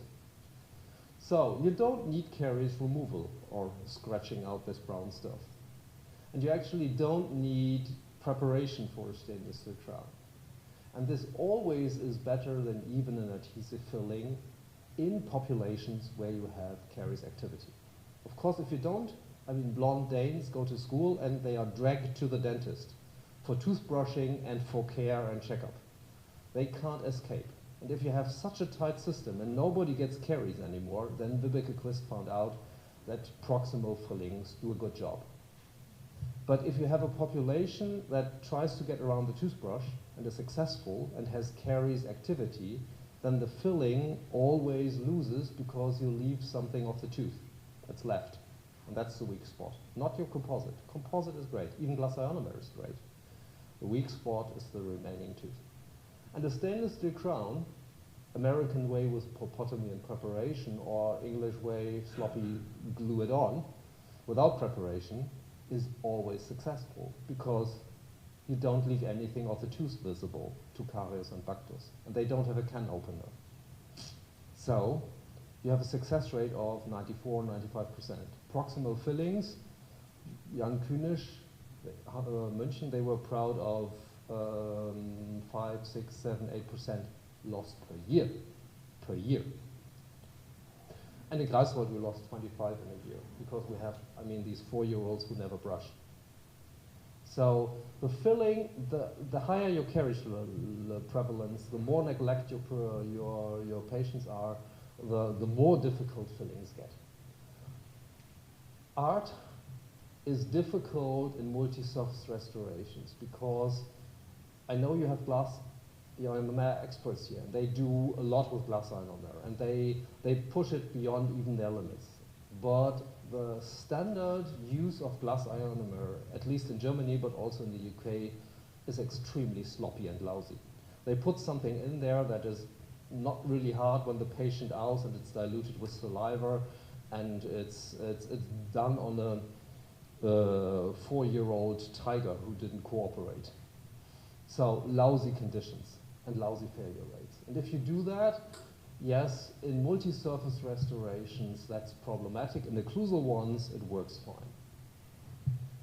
And here's the whole study number 2 that we did in Greifswald. And here are the results. So we randomized on our patients. Either we did the whole technique, just stainless steel crown on there, no preparation, no caries removal, just brushing, no filling, or doing the standard composite filling.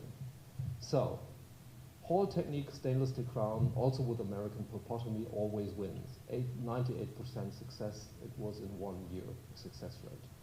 And you have 1 crown was lost and no abscess fistula. And here, the brushing is successful in 75%, and the 20% in Germany don't brush. They are the difficult lot. And so they have caries progression, and in the end they have fistula and abscess. But if you do a nice composite filling, you have exactly the same pattern. 70% is okay, 20%, 25%, 29% don't brush. So you have caries progression, and you have finally fistula abscess. So the filling here doesn't make a difference. It costs money and it upsets the child, but it doesn't do any good. If you're a professor's kiddo or a Dane, of course you brush your teeth, and then the composite filling looks nice, yes. But they would be also successful with not brushing. Sorry, it was just brushing.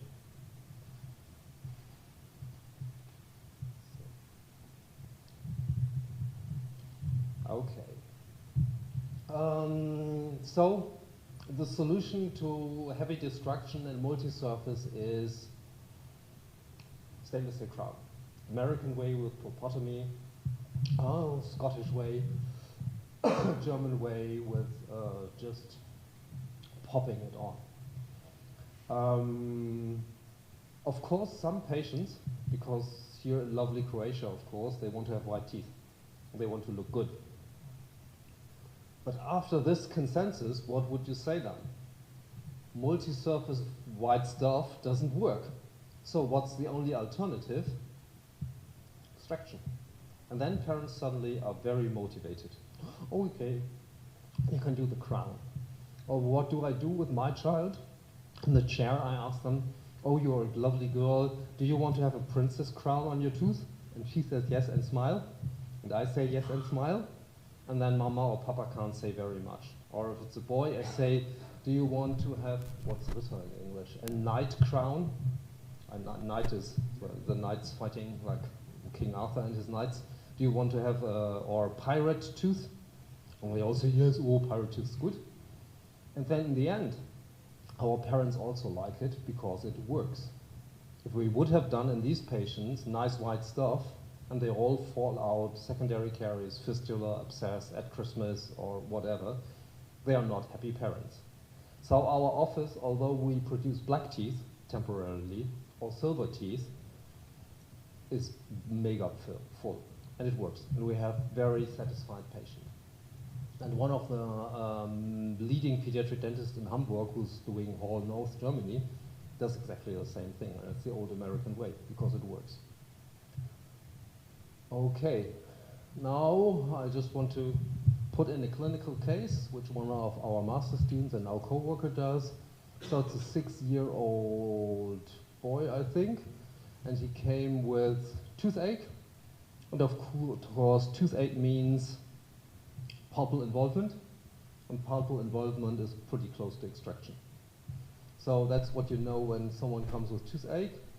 And of course he was afraid, so we did descents and American tell, show, do and everything. And that was his clinical diagnosis, proximal caries almost in all molars. So we did check-up prevention, and Said is a nice guy. We did an OPG, and then you see actually there's always, everywhere, proximal caries, and it's close to the pulp. So you make even bite wings out of this OPG. And you see very clearly everywhere there's proximal caries. And So after X-ray, putting it into the chart, you have proximal caries there. And of course, then the parents are pretty quiet, because it doesn't look too bad, but it's 8 lesions, interproximal, and there is fistula abscess there. Okay, there you can see it. And yeah, well, you can see that upstairs, very visible and clinical. They're well animated by Said. Downstairs looks pretty good. Nobody would expect that there is caries, but of course, with the X-ray, you see there is caries everywhere. And so you can tell the parents something doesn't really work, so you need, maybe they are anti-fluoridationists, they didn't use fluoride, that's a typical situation afterwards. Then they should use fluoride toothpaste and Elmex gelée. And they did descents, so extraction for lots of the teeth, and you can be pretty generous with extractions because you're doing space maintainer anyway. Why should you do endodontics or stuff like that? That's our nose. Because he was afraid, it's nitrous oxide. So there you see already he's in la-la land and pretty happy, pretty quiet. We do, like the Americans, always quadrant treatment. So that was one quadrant, whole technique on one tooth, so we didn't have to prepare a tooth, easy and good. And you can do that if you have a good X-ray and there is difference between caries lesion and pulp. If you have a dentine bridge and no tooth history, pain history. Oh, that was one side. And whole, of course, is especially easy if you don't have a tooth there. And next time the other side, and they extracted both because it's going to be a space maintainer, and that's the last tooth there. And then, of course, we have the options of space maintainers, but if you have multiple teeth, only the removable one, and they are allowed to pick a color and a picture, so it's their personalized space maintainer. And downstairs, with stainless steel crowns. So that's how it looks in the end. And if you decide or should project what's the prognosis of ever having a problem here, field means missing extractions, no problem. And here stainless steel crowns, I would say no chance for any problems anymore. So, and we treat our patients according to evidence. So here are the guidelines, American and blah, blah, blah, blah, blah. All the studies that this is an evidence-based therapy. Thank you very much, Said, my co-worker. And now for the last block, last 10 minutes, is permanent dentition. Why do we have problems in the permanent?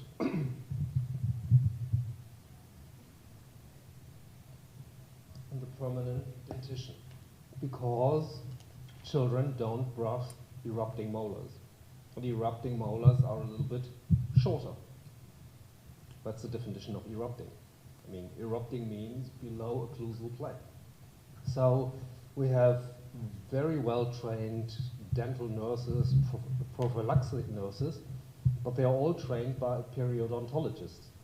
So they make funny indices, interproximal, plaque index, whatever, and they score plaque on 6 sites around the tooth, but they don't care about the occlusal surface. And with their brushing techniques, they have funny brushing techniques. 45 angle degree here, and then red or circle or whatever, but they don't have elaborate brushing skills for occlusal. So how do we brush on occlusal? Brush, occlusal plane. But if you have a tooth that's below occlusal plane, you don't brush that. Unfortunately, it erupts for 1.5 years. So everybody who's not instructed in special brushing techniques, for 1.5 years during eruption, they don't brush the teeth, the occlusal surface. So what do? Once a 6-year molar starts to erupt, we do disclosing solution on the occlusal surface, because that's the only one that gets caries. And then we tell them to brush that, and then we see that it's very often already chalky, white, and starting lesions. Not too good. So we tell them you have to brush there. because we have a national health insurance, we know exactly how many fillings we do on how many patients in which teeth, on what age and on what surface. So all national health restorations in Germany are scored. And as 90% are in the national health system, even adults, we know everything about all restorations in Germany. Central register. And so that's the central register.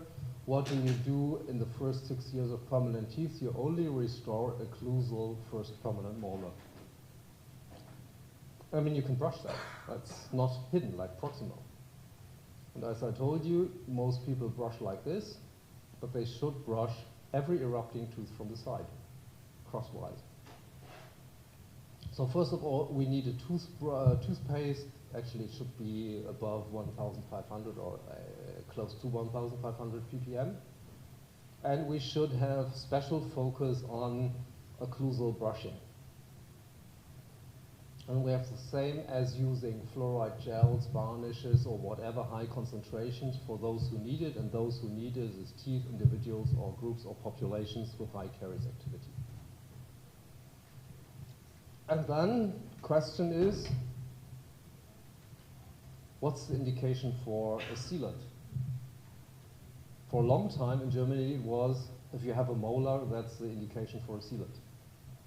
If you do it in the national healthcare system, that costs a lot of money. And if 80% are already fine with brushing, why do you do all those sealants? Lots of money. So, you have sealants who have high cost. If you are in a population, I don't have anything against Bosnia, but they have a high caries level. So if you're in Bosnia, if a molar comes to your office, seal it, because otherwise you have an MOD amalgam otherwise in 2 years. So in Bosnia, high caries prevalence, you should seal every molar that comes around the corner. In Germany, with 80% good brushing, national healthcare system with preventive and good parents, then, and 80% caries free at age 12, you don't need sealants. So the sealants are high cost and they are needed for, and that's actually for more than 10 years in our German guidelines, teeth, surfaces or individuals with high risk. So if you make a sealant in German law, in German health system, you have either to state why the tooth has a high risk or the patient has a high risk. For instance, if you have one of mine kids who had no caries in the primary dentition, and they are son or daughter of an academic, person level, you can't say that they are risk individuals.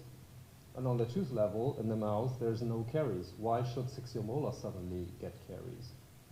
So, no indication with a caries-free primary dentition to do a sealant on a permanent tooth. And preventive sealants should be done with composites, but actually, the Dommergäu will be really happy. What is the real difficulty of a tooth? What's the highest risk? It's eruption time. How can you do a good composite adhesive restoration during eruption, especially on a risk kiddo or non-cooperative? Putting glass ionomer on there and then light curing it, that's actually, I think, the best deal. So, well, if you really connect this upstairs, that they are risk children and it's during eruption, then this undercover means that glass ionomer in most situations is the better sealant. And when it's abrading and you're losing it, it doesn't really matter because then you have fluoride over the time of eruption and then the teeth are in good shape. And then you don't need it anymore. Same, non-cavitated lesions, meaning initial lesions, should be used with fluoride. And to arrest non-cavitated lesions on occlusal surfaces, also here you should not do some big treatment or so, you should just use fluoride treatment and brushing. And if they cannot be inactivated, of course, then you can do a preventive resin restoration. And if you have a caries defect, as we're all composite specialists, you can do a composite here. And as this is a risk kiddo, of course, you can do a sealant on all the other risk surfaces. Does that help you in the long run if the patient doesn't brush? No. So this has to be accompanied by improvement of caries activity brushing, definitely. Conclusion? The caries process, it's called caries process, not caries brown stuff. The caries process manifests itself in a subclinical demineralization, initial caries lesions, and finally cavitation. So it's all the same. It's all caries moving forward. And this can be treated in non-operative, micro, minimally invasive measures, and of course the standard measures. It is almost impossible to draw a clear-cut line between the prevention and the therapy, because caries means minerals out, and if you use a toothbrush to get minerals in, this is actually caries treatment. It's caries treatment mainly on initial lesions, where you have a lesion, and on the healthy teeth, it might be prevention because there is no mineral loss. So prevention and therapy are actually the same, and you can apply them on all levels of cavitation. And so here's the imbalance of de- and remineralization, and the idea of caries prevention and therapy is always to shift from demin to remin. And therefore the term caries management describes a comprehensive approach to control and reduce caries activity, not to put in a restoration. This is especially true for a primary and erupting permanent teeth in children and adolescents, because you're setting them on a lifetime of health. And if you are doing restoration and extraction and space maintainer after another, with you as a dentist, they won't have teeth at the end. And so actually dentistry is something like, how do you call it, burying the dentition in slices for lots of money. And we don't want to do that. We want to treat diseases. We want to be in a medical faculty. So it is actually that there are well-researched and established preventive and therapeutic approaches for primary and permanent teeth, and that the success rates in the primaries are unfortunately a little bit suboptimal. There we need to do the most work. We need to read the boring systematic reviews, boring stuff, but not only produce them, get the impact, and have those nice conclusions and recommendations. It has to be real life with all practicing dentists, because that's the evidence. And if you don't like it, make another study and change and show that the evidence is totally different. And then of course you can make different recommendations. Children are especially, they are especially intended to support decision making and practice, and although all recommendations are consented, the evidence base is sometimes limited due to the lack of adequate research. And so if you're looking for a PhD thesis, caries prevention, therapy in small children is definitely a topic where you can make big points and have good publications. Now it should be the end. So thank you very much for your attention.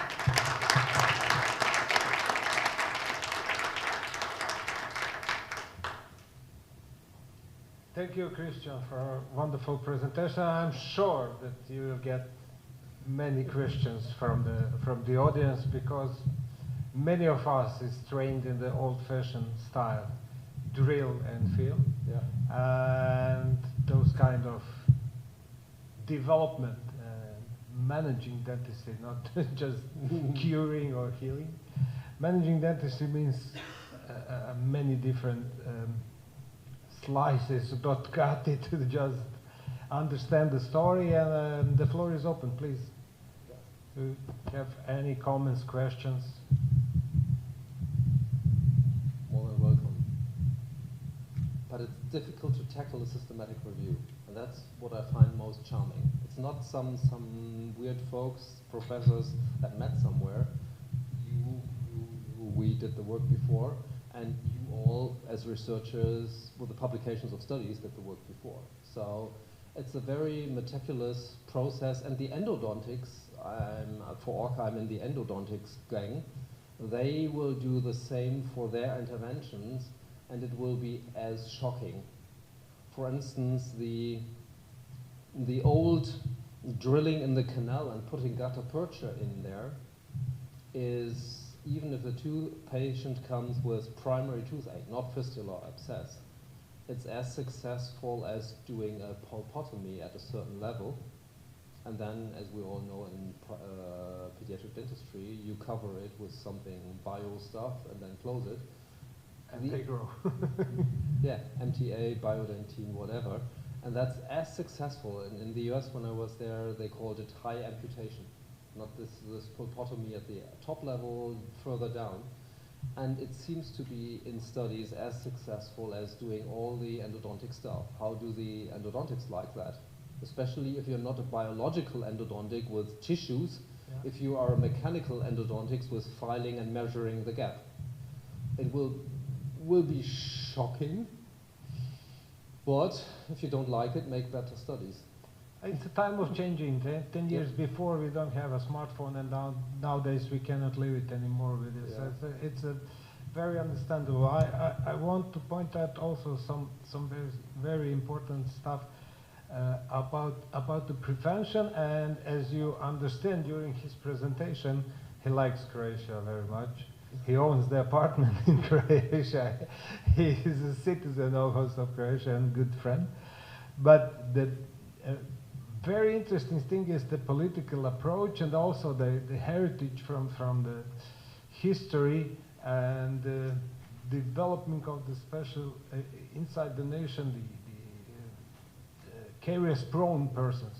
Like in Germany, you have caries-prone, they ruin the teeth.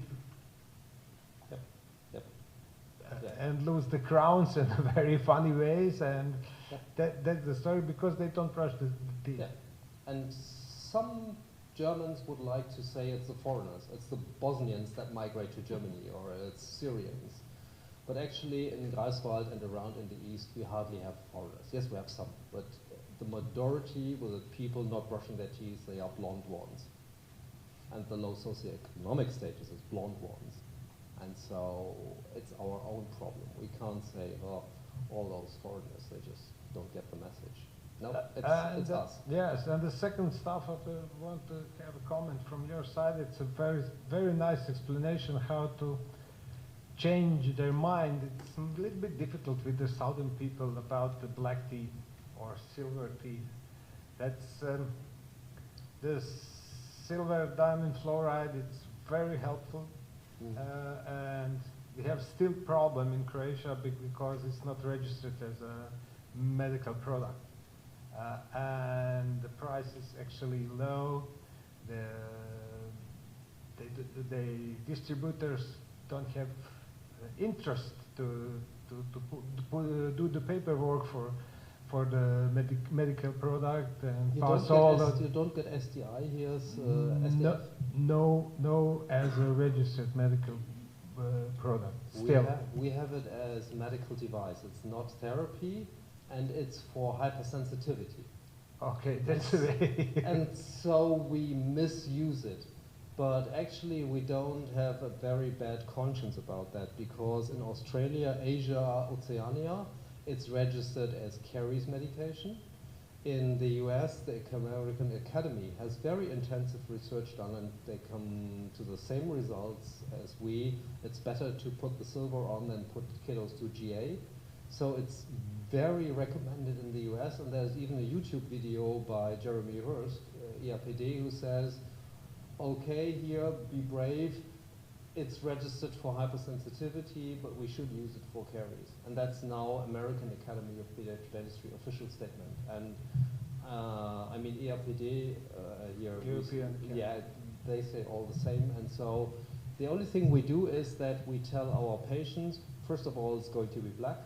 Second is you have to pay 20 euros. And it's off-label use. And please sign that you still want it. And then we put it to our record, and then it's fine. I think so that in Croatia it will be the biggest enemy actually, that the teeth becomes black. Yeah. That's the main issue. I mean, also Poland and so on. Germans, something like are very bio and organic and extremely good looking or so is not so important. But if you look to the Easterners, Poland also here, looking good is very important. Aesthetics in South America, it's you are nobody if you don't have white teeth. And so here the stress on good looking and being white is higher than in Germany, actually. Yes. So it's for sure in Italy you cannot use silver diamond fluoride. It's Yeah, but imagine I'm in the Berlin case, and the kiddo has no brain anymore. It's 3 years of age, and it's in the wheelchair. And if parents think I did that because I wanted to have white teeth, I mean, I saw the mother and I saw the child, and this child is not going to get married, not going to walk ever. And if you have that just because you wanted to have white teeth, then at least when I do the, how do you call it, the explanation to the patients, then mostly they want painted on. And then I promise them, when your kiddo grows up, 1 year, we are good friends. I just take a plastic cap, fill it with composite, etch on there, and it will be white. You just need 1 year of patience. And your kiddo looks lousy now anyway. It looks it's not black, it's brown. Small difference. I mean, and she's not, I mean, going to be in the casting show, Croatia looks for the superstar at the age of 2 or 3. They are, well, of course, with your group and gang, it's social neglect and you are one of the losers, and mama wants to cover that. Because in Germany, with 80% being caries free and only the dumb 21% having caries, if you have caries, you are a low social outcast, you are stupid. And so you should never see that somebody has caries. That's a curse of pediatric dentists. We treat 2 patients in the same time, the kiddos and the mothers or fathers. And yeah. Any questions from the audience? No, but actually something like a week ago, they published on German TV short movie about Greifswald using silver because it's innovative. And actually, since then, I got lots of patients from all over the country who are phoning and coming even to Greifswald. And as I mentioned, that it's also for seniors, pensioners, because if you get senile, demented, Parkinson, root caries will be a gigantic problem. Not if you are from, sorry, hopefully nobody's from Bosnia. If you're Bosnia, 60 years, and you don't have teeth, you have a full denture, which lots of Bosnians, I suppose, at the age of 60 years, full denture. But if you have now ritzy-glitzy prevention and have a set of 20 teeth, and you are starting to get demented and you are 85, I mean, with a 3-year-old, you can expect a tooth like that. But you can't fight with a granny, 85 years of old, hemolytic stuff and so on, with a hip replacement or whatever. Geriatric dentistry, at least in Germany, we are getting our nurses from Indonesia also, because we don't have any nurses in the homes anymore, and toothbrushing is out of scope. So we will use it tons in the old age homes. So it will come definitely also to Croatia. We'll do it our best, I think, so that we're on the right way. But anyway, I think so that's time for the coffee. Yeah. Actually, thank you for all coming, lecture, friendship, help. Thanks. Yeah.